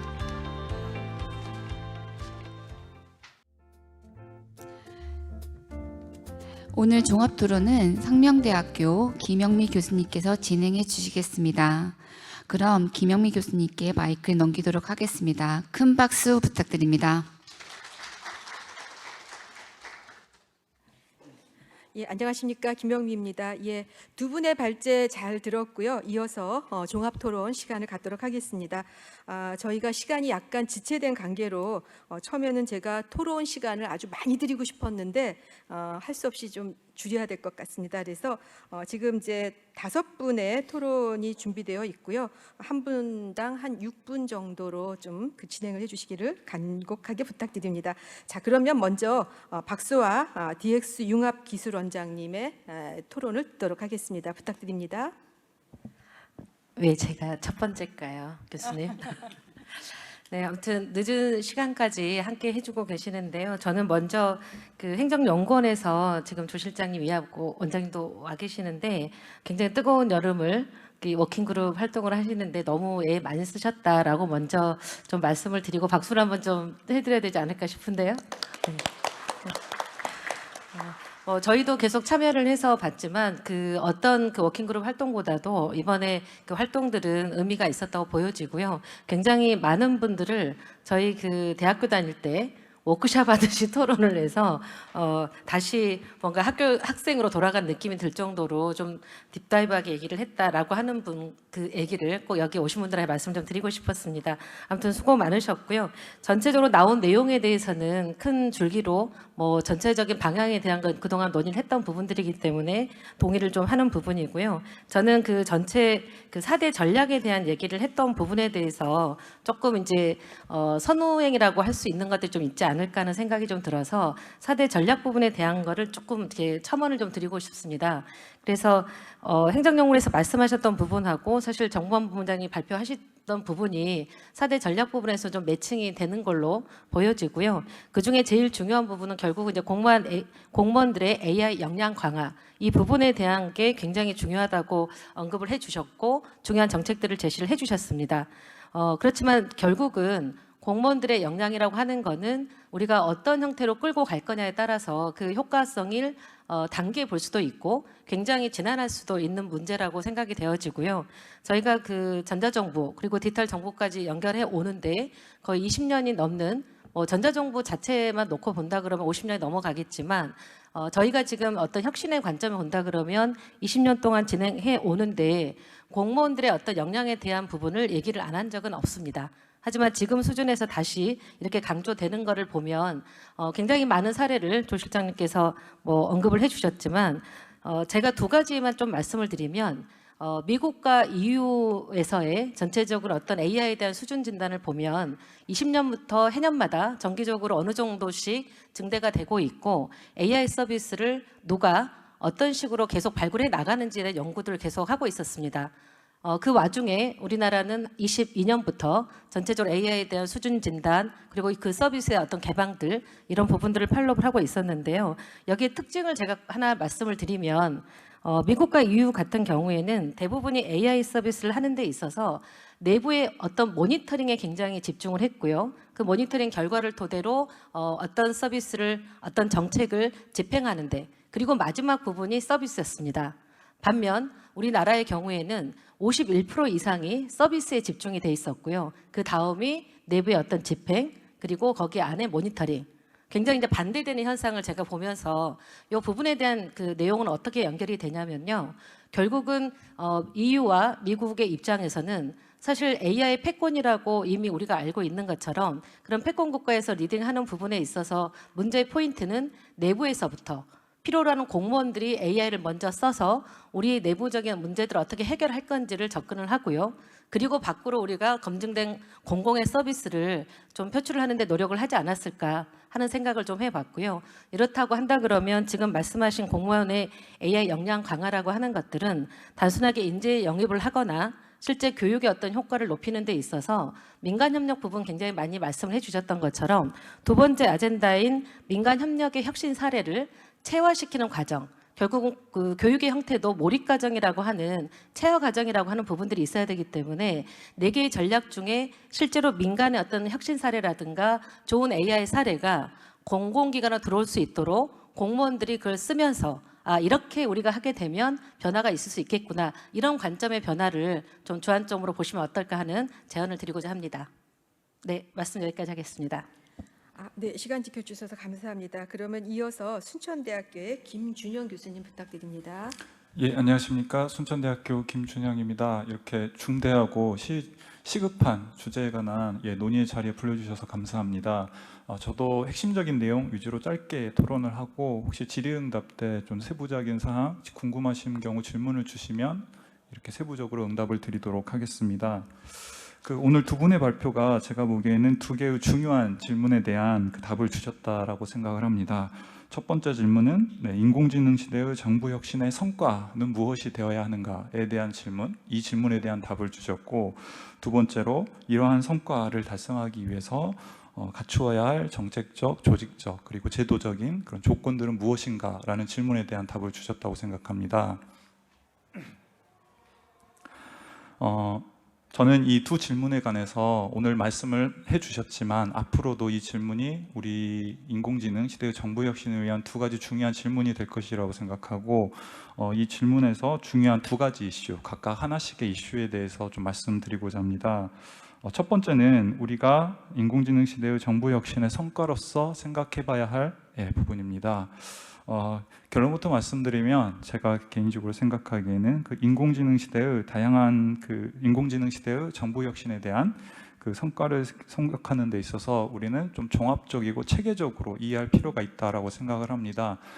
오늘 사례에서는 좀 개별적인 사례들 위주로 우수 모범 사례들을 보여주셨는데 좀 학술적으로 접근하자면 이런 인공지능의 인공지능을 통한 정부 혁신의 성과는 크게 네 가지 차원, 즉 품질, 활용, 만족, 효과 네 가지 차원으로 종합적이고 체계적으로 이해될 수 있다고 생각합니다. 예를 들어서 생각해 보겠습니다. 만약에 행정안전부에서 이제 회의 시간에 너무 많은 그 회의록 녹취, 그다음에 그걸 통한 뭐 시간 할애 이런 것들이 문제가 돼서 AI를 통해서 자동으로 회의록을 생성하고 그것을 토대로 일을 처리하는 시스템을 만들어 봤다고 가정을 해보겠습니다. 이런 시스템이 정보도 엉망이고 시스템도 잘 구동되지 않는다면 그건 품질이 좋지 않은 것일 것입니다. 만약 정보가 정확하고 품질도 그 시스템도 구동이 잘 되는데 많은 사람이 활용되지 않는다. 그러면 품질은 좋지만 활용도는 낮은 결과물이 될 것입니다. 그리고 품질도 좋고 활용도도 높은데 사람들이 별다른 매력을 느끼지 못해서 재사용 의도라든지 만족감을 느끼지 못한다. 그러면 품질과 활용은 좋은데 만족은 별로 하지 못하는 결과물이 될 것입니다. 가장 중요하게는 품질도 좋고 활용도도 높고 만족도도 높은데 정작 이 AI 시스템을 활용한다고 해서 업무 시간이 줄지도 않고 그걸 통해서 더 많은 어떤 성과를 창출하지 못한다, 즉 효과가 없다고 한다면 그것은 또 좋은 결과물이라고 보기 어려울 것입니다. 지금 다소 우려되는 부분은 오늘 소개해 주신 그런 사례들은 모범 사례들이지만 많은 과제들 중에 좀 일부 과제들은 그런 품질이나 활용에 초점을 맞추고 그 이상의 만족이나 활용에 대한 성과까지는 좀 고려하기가 어렵거나 좀 미치지 못하는 과제들이 있을 수 있다고 판단이 돼서 우리가 앞으로 이 AI를 통한 결과물을 생각할 때 조금 더 종합적이고 체계적으로 그 성과를 고려해야 될 필요가 있다고 생각합니다. 두 번째는 아까 말씀드렸던 정책적, 조직적, 제도적 조건에 관한 부분인데 이것은 저는 거시적인 차원, 미시적인 차원으로 말씀드리고 싶습니다. 거시적인 차원에서는 저는 균형이 중요하다고 생각합니다. 인공지능의 핵심이 말씀드린 대로 데이터와 인공지능인데 데이터의 관점에서는 활용과 보호 두 가지 균형이 필요하고 인공지능 관점에서는 순기능 극대화 그리고 역기능 최소화가 중요하다고 생각합니다. 그런 점에 있어서 지금 오늘 발표해 주신 부분도 그렇고 많은 AI 논의에서 어떤 데이터 활용 그리고 어떤 인공지능의 순기능 극대화에 대한 논의가 좀 많이 펼쳐지고 있는데 최근 데이터 보호라든지 인공지능의 역기능 좀 최소화에 관한 심각성, 중요성 등이 떠오르고 있기 때문에 최근 AI 윤리, 감사 이런 것도 중요한 주제가 되고 있어서 이런 부분도 균형 있게 다뤄주면 좋겠다라는 생각을 했습니다. 두 번째로 좀 미시적으로 살펴보면 저는 당연히 개별 개인, 집단, 기관, 국가와 같은 전 학술적으로 행위자라는 표현을 쓰는데 그런 행위자의 의지와 역량이 당연히 중요하고 더 중요하게는 개인의 그런 개별 행위자의 의지와 능력만으로 될 수 있는 건 많지 않기 때문에 각 행위자의 협력을 통한 그 연계, 조정, 협력을 통한 어떤 결과물 창출이 중요하다고 생각을 하는데 아까 그런 점에서 조세현 박사님께서 보여주셨던 그 정부 조직도에 관한 그림 굉장히 중요하다고 생각하는데 거기에는 사실 연결들은 그림상의 이상적인 연결이고 현실적으로는 그 각 조직에서 저는 지식 중개자라는 표현을 좋아하는데 그 AI와 관련된 지식을 본인도 잘 알고 다른 어떤 공공 민간에 전달해주고 또 반대로 다른 공공 민간 부분에 있는 정보를 잘 흡수할 수 있는 그래서 서로 윈윈할 수 있는 그런 어떤 능력을 가진 지식 중개자로서의 개인, 기관, 조직, 어떤 국가가 길러져야 된다고 되어야 AI의 성공이 담보될 수 있다라고 생각합니다. 이상으로 토론을 마치도록 하겠습니다. 감사합니다. 네, 감사합니다. 먼저 그 박수아 원장님의 그 서비스 집중에 그 상당히 위력을 발휘하고 있는 이제 공직의 역량 강조를 해주셨었고, 또 김준영 교수님께서는 어쨌든 AI를 기반으로 했을 때 현장에서의 실천력을 높이기 위한 주요 요소들을 좀 감안해서 봐야 된다라는 여러 가지 말씀들 굉장히 의미 있다라고 생각이 됩니다. 이어서 카이스트의 김숙경 교수님 부탁드립니다. 네. 카이스트의 김숙경입니다. 오늘 의미 있는 자리에 불러주셔서 감사하고요. 오늘 저는 한 3가지 방향에 대한 부분에 대해서 좀 토론을 해볼까 합니다. 첫 번째는 바로 생태계 문제인데요. 그간 전자정부나 디지털 정부의 역사를 반추해 봤을 때 사실은 아이러니한 사실이 있습니다. 하나는 글로벌 탑3에 들어갈 정도로의 전자정부 서비스를 만들어냈지만 글로벌 탑 100 안에 하나의 소프트웨어 기업도 가지고 있지 않은 국가가 한국입니다.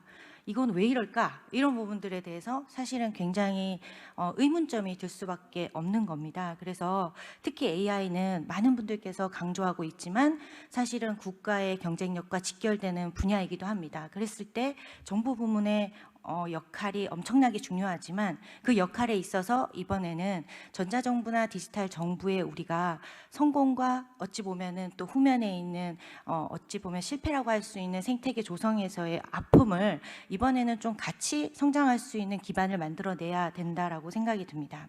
그랬을 때 여러 가지 어려움이 있는데요. 한 가지는 어떻게 하면 그러면 생태계를 육성할 수 있을 것인가에 대한 고민입니다. 근데 우리가 한국에서도 전자정부를 우리가 마중물이라고 얘기하고 있지만 마중물이라는 것의 역할은 어디까지일 것인가? 단순히 시범 사례로 끝날 것인가? 아니면 이 기업의 성장까지를 담보할 것인가? 라는 부분을 좀 더 고민을 해봐야 된다고 생각합니다. 요즘에 이제 미국 주식이 워낙 잘 나가는데 그 중에서 굉장히 잘 나가고 있는 팔란티어라는 회사가 있습니다. 많은 분들이 그 기업의 성장의 스토리를 알고 계실 수도 있겠지만 그 기업은 결국은 정부가 키운 기업입니다. 3년 동안 정부의 펀딩으로부터 키워졌던 기업이고 그 기업이 이제는 전 세계의 빅데이터와 AI를 이끌고 있습니다. 근데 미국에서는 그런 기업들이 정부 부문에서 계속 나오고 있다라는 부분이죠. 그래서 이런 부분들을 우리가 단지 우리가 서비스를 잘 하고 우리 국가적으로 국민들에게 좋은 이제 실제적인 베네핏을 주는 것을 벗어나서 기업 성장을 어떻게 담보할 거냐에 대한 부분들은 사실은 하우라는 관점에서 좀 고민이 필요하다라고 생각이 듭니다. 하우는 우리가 실제 엔드투엔드 관점에서 봤을 때 예산을 배정하고 실질적으로 조달을 하고 그다음 사업 관리를 하는 전 과정이 기존에 굉장히 어찌 보면은 건설에서 온 그 법을 근간으로 굉장히 폐쇄적이고 그리고 굉장히 고정적인 관점을 많이 가지고 있습니다. 근데 많은 분들께서 말씀해 주셨겠지만 애자일로 가려면 이러한 예산 배분 방식이라든지 계약 방식만으로는 할 수가 없는 구조라고 생각이 듭니다. 그렇기 때문에 이런 부분에 대한 고민이 충분히 이루어져야 되고요. 그랬을 때 디지털 플랫폼 정부위원회에서도 중요하게 다루고 있는 거부택이라는 부분을 사실은 무엇을 하는가 보다는 이것을 어떻게 이루어낼 것인가에 대한 부분을 좀 방점을 두었으면 좋겠습니다. 그랬을 때 재미난 얘기들을 해주셨는데 거부택 카탈리스트라고 하는 영국의 사례 같은 경우에는 실질적으로 가장 중요한 포인트는 엔드 투 엔드를 같이 한다는 겁니다. 결과적으로 정부에서 상업화까지를 지원한다는 것이고요. 그리고 아까 미국의 팔란티어 사례 같은 경우에는 인큐베이터가 아예 정부 차원에서 있습니다. 그래서 어떻게 되냐면 스타트업들이 자유롭게 정부 부문으로 들어올 수 있도록 하는 펀딩 구조가 갖춰져 있기 때문에 가능한 거라고 생각이 들기 때문에 우리도 이 AI 분야에서는 이런 부분들을 좀 감안할 필요가 있지 않겠나라는 생각이 들고요.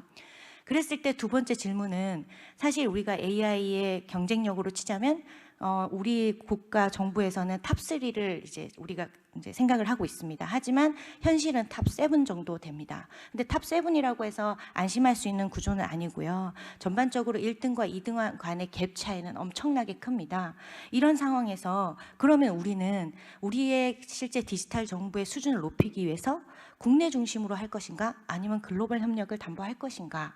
일본이나 싱가포르 같은 경우에는 이미 많은 빅테크 기업과 글로벌리 협력을 하고 있습니다. 그러면 국내 기업을 성장시키면서도 글로벌 협력을 담보할 수 있는 방안은 무엇이 있을까에 대해서 우리가 심도 있는 토의와 방법론에 대한 고민이 있어야 되지 않을까라는 생각이 듭니다. 그리고 또 하나는 이제 말씀드리고 싶은 거는 CAIO라고 하는 새로운 거버넌스에 대한 내용입니다. 사실 글로벌리는 디지털 전환을 위해서 가장 중요한 실질적인 C 레벨로 CIO의 레벨을 굉장히 중요하게 생각하고 있습니다. 미국은 이미 연방정부의 모든 미니스트리에서 최소한 차관급 이상, 일본도 차관급 이상이 CIO를 하고 있습니다.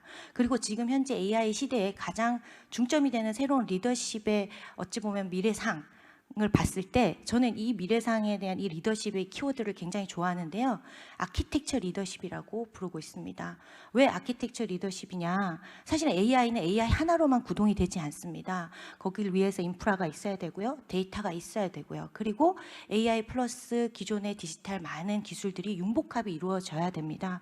근데 이런 부분들이 활발하게 잘 구동이 되려면 결과적으로 CIO, CAIO 이런 것들이 별도로 있어서는 절대 되지 않습니다. 이 모든 것들을 기관 차원에서 관장할 수 있는 저는 최대한 차관급 레벨 이상 그리고 국내에서도 국무총리급 이상의 엄청난 권한과 사실 리더십을 가지고 있는 힘이 필요하다라고 생각이 듭니다. 그래서 아까 이제 많은 이제 CAIO에 대한 부분들을 말씀해 주셨을 때 별도의 저는 CAIO, CDO, CIO 이런 부분들을 가지는 것은 사실은 이제 의미가 없을 수 있다라고 생각이 들고요. 이 모든 부분을 우리가 디지털 전환이라는 한 축으로 봤을 때 꼭 필요한 영역에서 아키텍처 리더십을 가질 수 있는 거버넌스를 좀 더 또 고민을 해야 되지 않느냐. 그리고 권한과 역할들, 그리고 특히나 제가 제일 중요하게 생각하는 부분은 예산을 배분하고 그리고 실질적으로 자기네들의 시스템들을 혁신적으로 바꿀 수 있는, 즉 모더나이제이션도 할 수 있고 투자도 할 수 있는 정도의 레벨로서의 CIO의 역할을 저는 이제 좀 강조하고 싶습니다. 그렇게 되지 않으면 사실 지금 예산 많은 분들께서 고민하시고 어렵다고 생각하시는 단위과제까지 기재부에서 관할하는 방식의 이러한 예산 구조로는 저는 절대 지금 이제 많은 분들께서 걱정하시고 또 고민하시는 방향의 현실이 실현되기가 굉장히 어렵다라고 생각이 듭니다. 그래서 이런 부분들까지도 좀 고려가 되면 좋겠다라는 생각이고요. 마지막 하나만 말씀을 드리면 지금 글로벌리 가장 고민을 하는 거는 뭐냐면 요즘 이제 흑백 요리사 때문에 이분니 이런 얘기를 많이 합니다. 그런데 정부 내에서 AI 서비스도 이분니 사실 디스트리뷰션 되지 못하고 있다라는 얘기를 많이 하고 있습니다. 부처 간, 부처 내에서도 굉장히 그렇기 때문에 이런 부분이 왜 이렇게 일어나느냐는 거는 역량의 문제도 있지만 최적화의 문제도 있다라고 생각이 듭니다. 그래서 별도의 툴이나 시스템이 아니라 기존 시스템과 어떻게 일상의 데이 바이 데이 오퍼레이션에 어떻게 최적화할 것인지에 대한 고민도 같이 이루어지면 좋겠다라는 의견을 드립니다. 감사합니다. 네, 감사합니다. 김숙경 교수님. 이어서 경기도 김기병 국장님 토론 부탁드립니다. 네, 안녕하세요. 경기도 AI 국장 김기병입니다. 오늘 이렇게 좋은 자리에 초대해 주시고 또 토론할 수 있는 기회를 주신 주최 측 행안부와 한국행정연구원 또 우리 참여하시는 모든 패널 분들께 감사 말씀드립니다. 잘 아시는 바와 같이 지금 저희 이제 경기도에서는 공공기관 최초로 국단위의 AI 조직을 만들어서 운영을 하고 있습니다. 굉장히 어떻게 보면 그 실험적인 그런 시도라고도 생각이 되는데요. 앞에서 말씀하신 우리 패널 분들께서도 관련한 조직이라든가 또는 CAIO의 역할 이런 부분들 이제 중요성에 대해서 말씀을 주셨는데 경기도는 굉장히 좀 그 실행을 빨리 하는 조직인 것 같습니다. 벌써 그 논의 단계에 있는 부분들을 실행을 하고 저희는 벌써 운영을 한 지가 이제 2분기째 접어들고 있는데요. 간단하게 좀 조직 소개를 드려보면 이 조직을 만드는 방법은 여러 가지가 있습니다만 일단은 업무에 따르는 형태로 저희 조직이 구성이 돼 있다라고 말씀드릴 수 있겠고요. AI 업무가 공공기관에서 활용된다고 하면 크게 한 3가지 분야가 될 것 같습니다. 시민이나 도민 또 국민들을 대상으로 하는 그러한 서비스를 만드는 업무가 있을 것 같고요.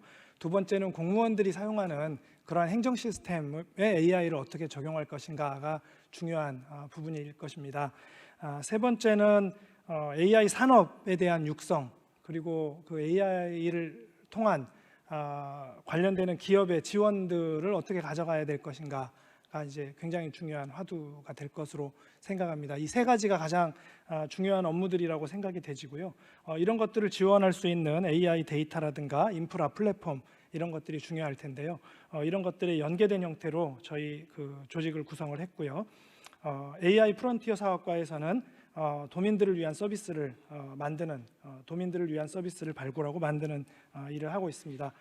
AI 미래행정과에서는 전자정부, 디지털정부, 행정 서비스를 AI와 연계하고 또 행정에 있어서 혁신을 어떻게 만들어낼 것인지를 고민하는 업무를 하고 있고요.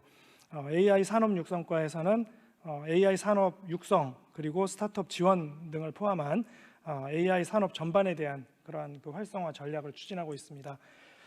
그리고 이제 기존의 그 전자정부라든가 디지털정부 또는 IT 부서에서 하고 있던 업무일 수도 있습니다만 저희 AI 데이터 인프라과에서는 AI와 관련되는 데이터 센터 그리고 AI 데이터 그리고 관련되는 클라우드 플랫폼 등을 만들어서 활용할 수 있는 그런 이제 인프라 기반을 만드는 이런 형태로 저희가 좀 조직을 만들어서 출범을 했고 현재 운영을 시작했다 이렇게 좀 말씀을 드리고 싶습니다.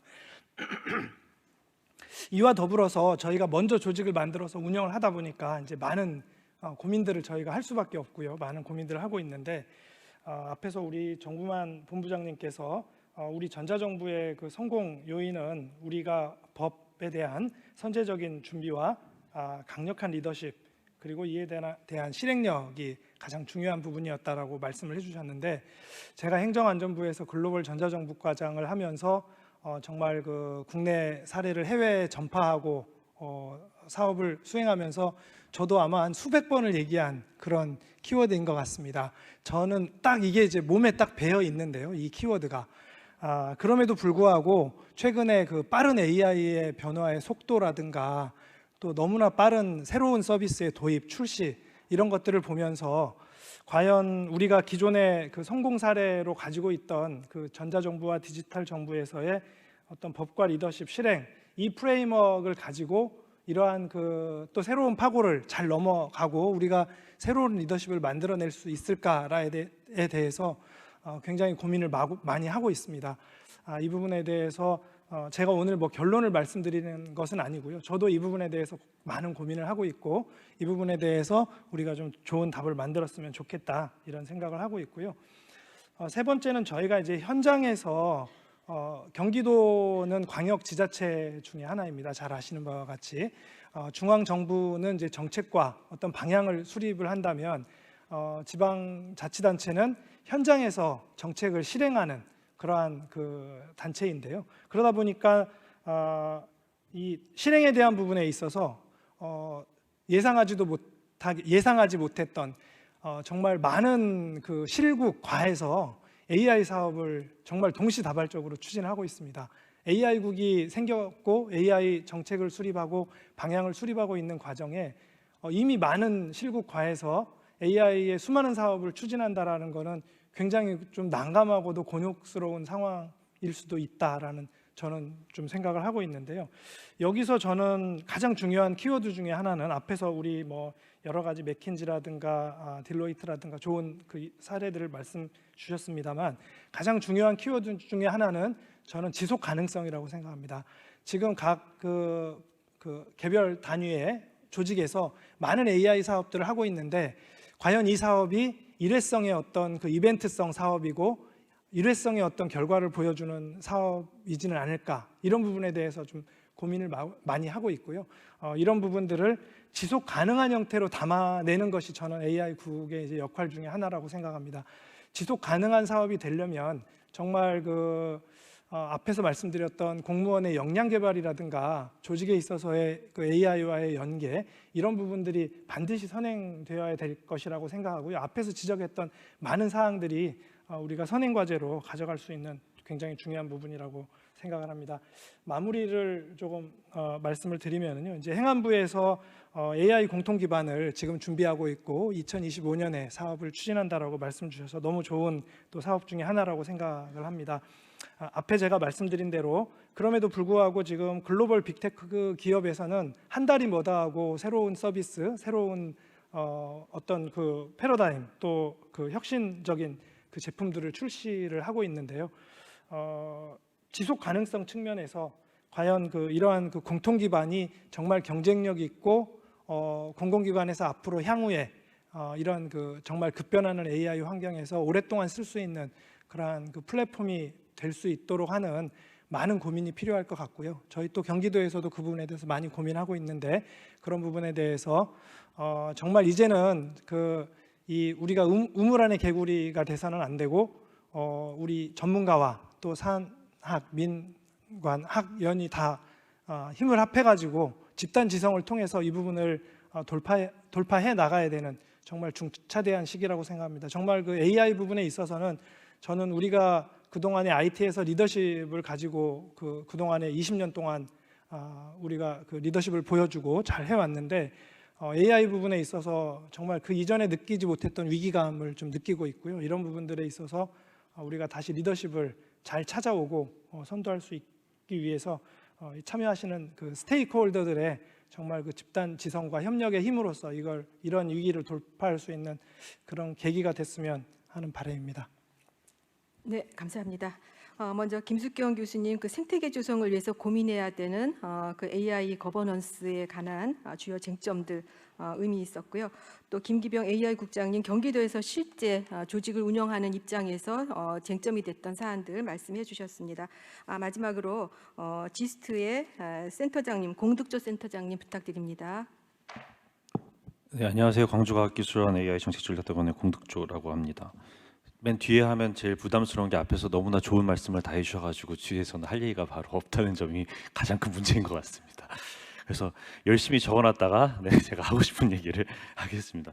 오늘 발표 너무 잘 들었고 너무 재밌게 들었습니다. 사실 저희가 이제 제목을 보면 정부 혁신을 위한 something이 나오잖아요. 근데 혁신이라는 거에 대해서 저는 항상 고민을 하는 게 뭐냐면 우리가 이노베이션을 얘기를 하기도 하는데 사실 이거를 한자로 번역을 하면 가죽혁의 새로운 신자입니다. 그러니까 우리는 어쩌면 가죽만 벗겨서 새로운 걸로 갖다 넣어놓고선 혁신이다라고 얘기하는 걸지도 모른다는 생각이 들었습니다. 그 이유는 제가 실제로 이제 그 문체부나 이런 사업들을 하면서 느꼈던 거에 대해서 좀 말씀을 드리려고 합니다. 그러니까 아마도 다들 이제 정책을 만드시고 정책 의사결정을 하시는 분들인 것 같은데 저는 이제 AI 대학원이나 이런 데에서 이제 이런 사업들을 받아서 직접 수행을 하다 보니까 겪는 애로점들이 너무나 많습니다. 그래서 첫 번째로는 저희가 지금 예를 들어서 이제 문화체육관광부에서 이제 국제실에서 하고 있는 외신 빅데이터 분석 시스템을 구축을 하고 있습니다. 그건 뭐냐면 전 세계에 있는 모든 외신과 싱크탱크 보고서, SNS 이런 걸 다 크롤링을 해서 거기에서 어떠한 것들이 나왔는지 인사이트를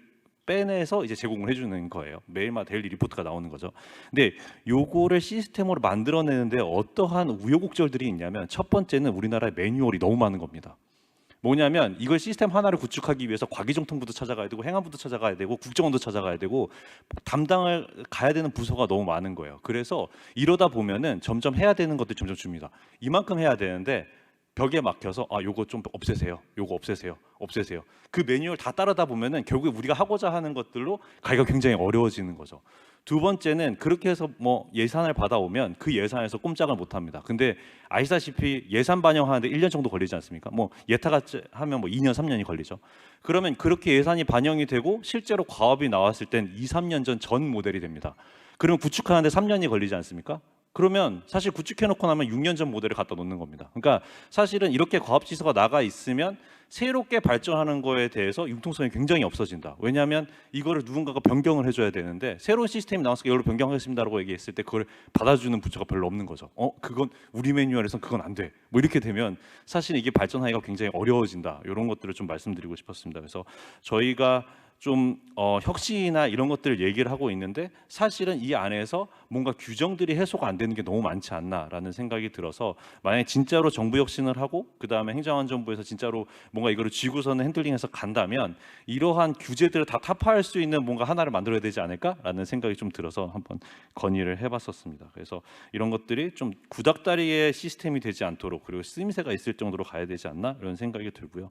또 하나는 저희가 이러한 정부 혁신을 할 때 항상 저희가 생각을 할 때 업무 프로세스는 이럴 거야. 그래서 그 프로세스를 이렇게 개선시켜 줄 수 있을 것 같아를 얘기를 합니다. 굉장히 장밋빛의 그 그림들을 청사진을 그려서 가져가는데 실제 막상 들어가면 맨 처음에 딱 받자마자 이게 뭐야? 이런 얘기부터 나옵니다. 왜냐하면 얘는 지금 어찌됐든지 간에 한번 경험을 해보지 않은 것들이고 경험을 하면서 점점 고도화가 되거든요. 시스템이라는 건 원래 그렇습니다. 근데 예를 들어서 챗봇 같은 것들을 만들어서 드리면 내가 원하는 거 안 나오는데 당연한 겁니다.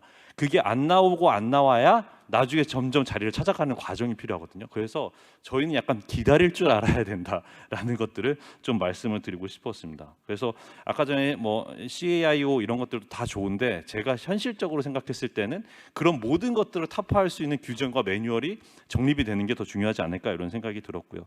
아까 전에 이제 뭐 말씀해 주실 때 보면 뭐 오픈 소스 기반이나 뭐 이런 것들 되게 많이 있는데 오픈 소스로 썼을 때 장점과 단점이 굉장히 극명합니다. 그런데 이게 어디에서 나중에는 문제가 되냐면 호환성에서 문제가 됩니다. 그러니까 다른 시스템이랑 연동을 할 때, 그러니까 이걸 확장을 할 때에서 이제 오픈 소스를 했느냐 아니면 어떠한 시스템을 구축을 했느냐는 굉장히 또 다른 얘기가 되거든요. 그러면 또 거기에 돈이 들어가고 또 낭비가 될 수가 있어요. 근데 사실 대부분의 공공기관이나 공기업이나 아니면 부처에서는 오픈 소스를 선호를 할 겁니다. 왜냐하면 초기에 투자 비용이 적어 보이니까. 근데 실질적으로는 뭔가 릴리즈가 되고 업데이트가 되면 돈이 훨씬 많이 들어가는 게 오픈 소스일 수 있습니다. 그렇기 때문에 그런 것도 굉장히 신중하게 좀 가야 되지 않을까 이런 생각이 듭니다. 이런 것들을 제가 이렇게 말씀을 드린 이유는 뭐냐면 저희가 전자정부나 아니면 디지털 정부나 뭐 이런 거에서 굉장히 선두 그룹을 달리고는 있고 그럼 그걸 가지고 우리가 우리 정말 잘해라고 우리끼리 자축할 일이 아니라 여기에 대한 성공 모델을 사실은 다른 나라로 수출을 해줘야 되는 입장이라고 봤을 때 어떠한 시스템과 어떠한 매뉴얼을 우리가 외부에다가 홍보를 하고 또 전수를 해줄까를 고민을 해볼 필요가 있지 않을까 이런 생각이 좀 들었습니다. 그래서 사실 AI 윤리도 좋고 뭐 다 좋은데 사실 AI 윤리라는 것도 마찬가지로 다들 에솔로지랑 윤리를 약간씩 착각을 하는 것 같다는 생각이 좀 듭니다. 그러니까 윤리는 우리가 교과서적으로 봤을 때는 사람이면 마땅히 지켜야 될 도리나 규범으로 정하고 있는데 사실은 에솔로지는 사실은 그 나라의 상황이나 정치적이나 경제적인 상황에 따라서 조금씩 달라집니다. 그러니까 마땅히랑 좀 다른 개념이 되는 거죠. 그래서 미국이나 유럽이나 이런 데서 각 주나 각 나라별로 에솔로지가 다 다릅니다. 그래서 다른 법들을 가지고 있죠. 그래서 우리도 그것들이 잘못됐다는 게 아니고 우리가 못하는 게 아니라 우리만의 특징을 가져가고 우리가 잘하는 거를 더 잘할 수 있게 그리고 우리는 타피할 수 있는 뭔가 우리만의 색깔을 좀 가져갔으면 좋겠다 뭐 이런 말씀을 드리면서 말씀 마치도록 하겠습니다. 경청해 주셔서 감사합니다. 네, 감사합니다. 정부 혁신 추진 과정에서 다시 한번 심도 있게 되짚어봐야 되는 쟁점들 여러 가지 측면에서 말씀해 주셨습니다. 감사합니다. 그러면 저희가 이제 시간이 거의 다 됐는데 아마 이제 방청석에 계신 참여자분들의 질문을 좀 받아야 될 것 같습니다. 그래서 질문을 받고 최종적으로 두 분 발제자의 의견을 들으면서 마무리하는 걸로 정리를 해보도록 하겠습니다. 혹시 청중 여러분들 중에서 질문이 있으실까요?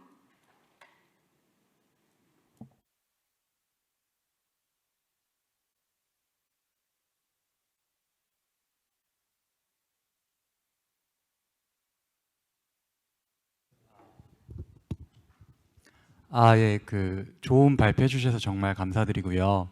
저는 이제 공공기관에서 AI 관련 담당자로 업무를 하고 있는데 하면서 이제 제일 좀 애로사항 중에 하나가 사실 최신 신기술이라는 게 이제 뭐 정부에서 뭐 매뉴얼이나 이런 거를 만들어 주시고 가이드를 제공해 주시는 것들도 있지만 항상 이제 상충하는 게 뭐 국정원이나 기타 이제 보안적인 요건들인데 그런 것들이 사실 저희 이제 실무자들 입장에서 진행될 때 항상 아쉬운 거는 이제 정부 차원에서 정리가 돼서 이제 아까 말씀해 주신 것처럼 좀 내려오면 좋은데 그런 것들이 이제 부처마다 다 다른 협의가 안 된 상황에서 이제 일단은 뭐 디지털 플랫폼 정부고 경영평가에도 포함이 이제 새로 되고 실적도 저희도 내야 되고 따라가고 팔로우 해야 되지만 그런 것들이 이제 정리가 안 돼서 제일 어려운데 그런 것들을 조금 고려를 해주시면 어떨까 하는 생각을 이제 많은 기관 담당자들이 한 번씩 얘기를 하거든요.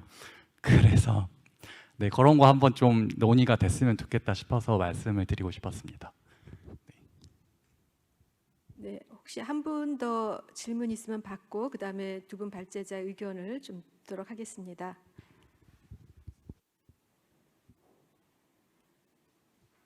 추가 질문 없으실까요? 예, 그러면은 바로 두 분 발제자분 이번에는 좀 순서를 바꿔서 정부만 본부장님이 좀 답변을 해주시죠. 네, 짧게 하겠습니다. 네, 그 두 가지 말씀드리겠습니다. 첫 번째는 이 AI와 관련된 정책과 사업의 공통 기반화 혹은 패키지화가 필요하다는 말씀을 좀 드리고 싶은데, 방금 질문 주셔서 지금 보면 AI 뭐 예산 사업 따로, 뭐 클라우드 예산 사업 따로, 데이터 예산 사업 따로, 방금 말씀하셨던 신뢰성이나 보안, 이게 사실 각각 진행되고 있거든요. 그런데 뭐 영어 약자로는 뭐 ADCT, 뭐 AI, 데이터, 클라우드, 신뢰성, 보안, 뭐 이런 것들이 하나의 패키지로 방향이 제시되고 투자의 우선순위나 적정성 같은 게 판단이 되고 진행이 돼야 되는데 그렇지 못한 상황이라서 결국 이게 한 묶음으로 가고 이게 공통 기반화돼야지만 앞으로 AI가 지방도나 국도가 아니고 고속도로를 달릴 수 있을 것 같다는 말씀을 좀 드리고 싶고요. 그다음 두 번째로는 우리가 이제 어떤 일이 되려면 99도에서 이제 물이 이렇게 점점 끓다가 100도에서 딱 이렇게 끌어올라야 되는데 이제 본물이 터져야 되는 거죠. 그럼 본물을 어떻게 터지게 만들어야 되느냐? 저는 이제 제가 이제 일을 하면서 보니까 좀 자신감이 굉장히 결여돼 있다. 최근에 좀 자신감을 가졌으면 좋겠다는 생각합니다. 사실 솔직히 구글과 같은 검색 포탈을 가진 나라가 얼마 없습니다. 한국, 러시아, 아마 구글 빼고 뭐 그 정도일 거예요. 아마 자국어로 엄청난 자산을 가지고 있는 나라거든요. 그런데도 왠지 뭐 AI 뭐 이런 거 할 때는 뭐 주변을 살펴보고 주변 하는데 전 자신감이 굉장히 필요하다. 그래야지만 속도와 과단성이 생길 거다는 생각입니다. 속도와 과단성이 생겨야지만 많이 쓸 거거든요. 결국 AI는 많이 쓰면은 승자가 되고 이기는 겁니다. 그만큼 그 과정에서 시행착오도 줄어들고 오류도 줄어들 테니까. 그래서 저는 그런 점을 우리가 좀 더 우리 공감대를 가지는 게 사실은 굉장히 중요한 시점이지 않냐는 말씀을 드립니다. 네, 이어서 우리 그 조세현 연구위원님 말씀 부탁드립니다. 네, 오늘 또 토론을 통해서 또 많은 것을 또 배우는 기회가 되어서 전 매우 감사하게 생각이 들고요. 가장 공감하는 부분, 그리고 실질적으로 시급하게 바뀌어야 되는 부분이 결국에는 이제 사업 예산의 분절성인 것 같습니다. 방금 정부만 본부장님 말씀하신 거, 그다음에 아까 공득조 센터장님께서 여러 군데 다 가가지고 허락 다 받아야 된다라고 하는 그 부분, 결국에 사업 예산이 분절적인 부분이 있는 것 같고, 또 절차가 굉장히 경직적으로 되어 있는 부분, 그래서 기술의 속도가 이제 속도를 이 규제가 따라가지 못하는 그런 부분들이 있다는 거, 그리고 굉장히 중앙 집권화되어 있어서 이제 기재부가 모든 것을 다 이렇게 단위 사업까지 통제하고 있는 이런 부분들이 결국 그 공공부문 내에서 이런 AI 기술을 도입하고 활용하는데 좀 장애 요인이 되는 부분들이 있다. 결국에는 이제 애자일로 가기 위해서는 이런 예산이 결국에는 이제 좀 유연하게 바뀔 필요가 있다라는 그런 생각이 다시 한번 또 들게 되었습니다. 예, 이상입니다. 예. 네, 말씀 감사합니다. 예, 정부 혁신을 위한 공공부문의 AI 활용을 이제 어떻게 해 나가야 될 것인가, 이제 최근에 아주 중요한 또 화두이기도 하고요. 또 무엇보다 이제 미국에서도 정보 효율성 위원회를 만들어서 민간 기업의 대표를 수장으로 앉혀서 관료제를 대대적으로 개편해 보겠다라는 이제 또 발표를 하는 걸 볼 때 이제 정말 세상이 인공지능을 기반으로 해서 엄청난 변화를 일으키겠구나라는 생각을 하게 됩니다. 이제 그런 와중에 우리나라가 과연 AI를 어떻게 활용하고 또 어떤 준비를 해야 되는가가 현 시점에서 정말 심각하게 고민을 해야 되는 또 그런 부분이라고 생각이 되고요. 그런 차원에서 정부 혁신을 위한 공공부문 AI 활용 방안 굉장히 의미 있고 뜻깊은 세션이라고 생각이 됩니다.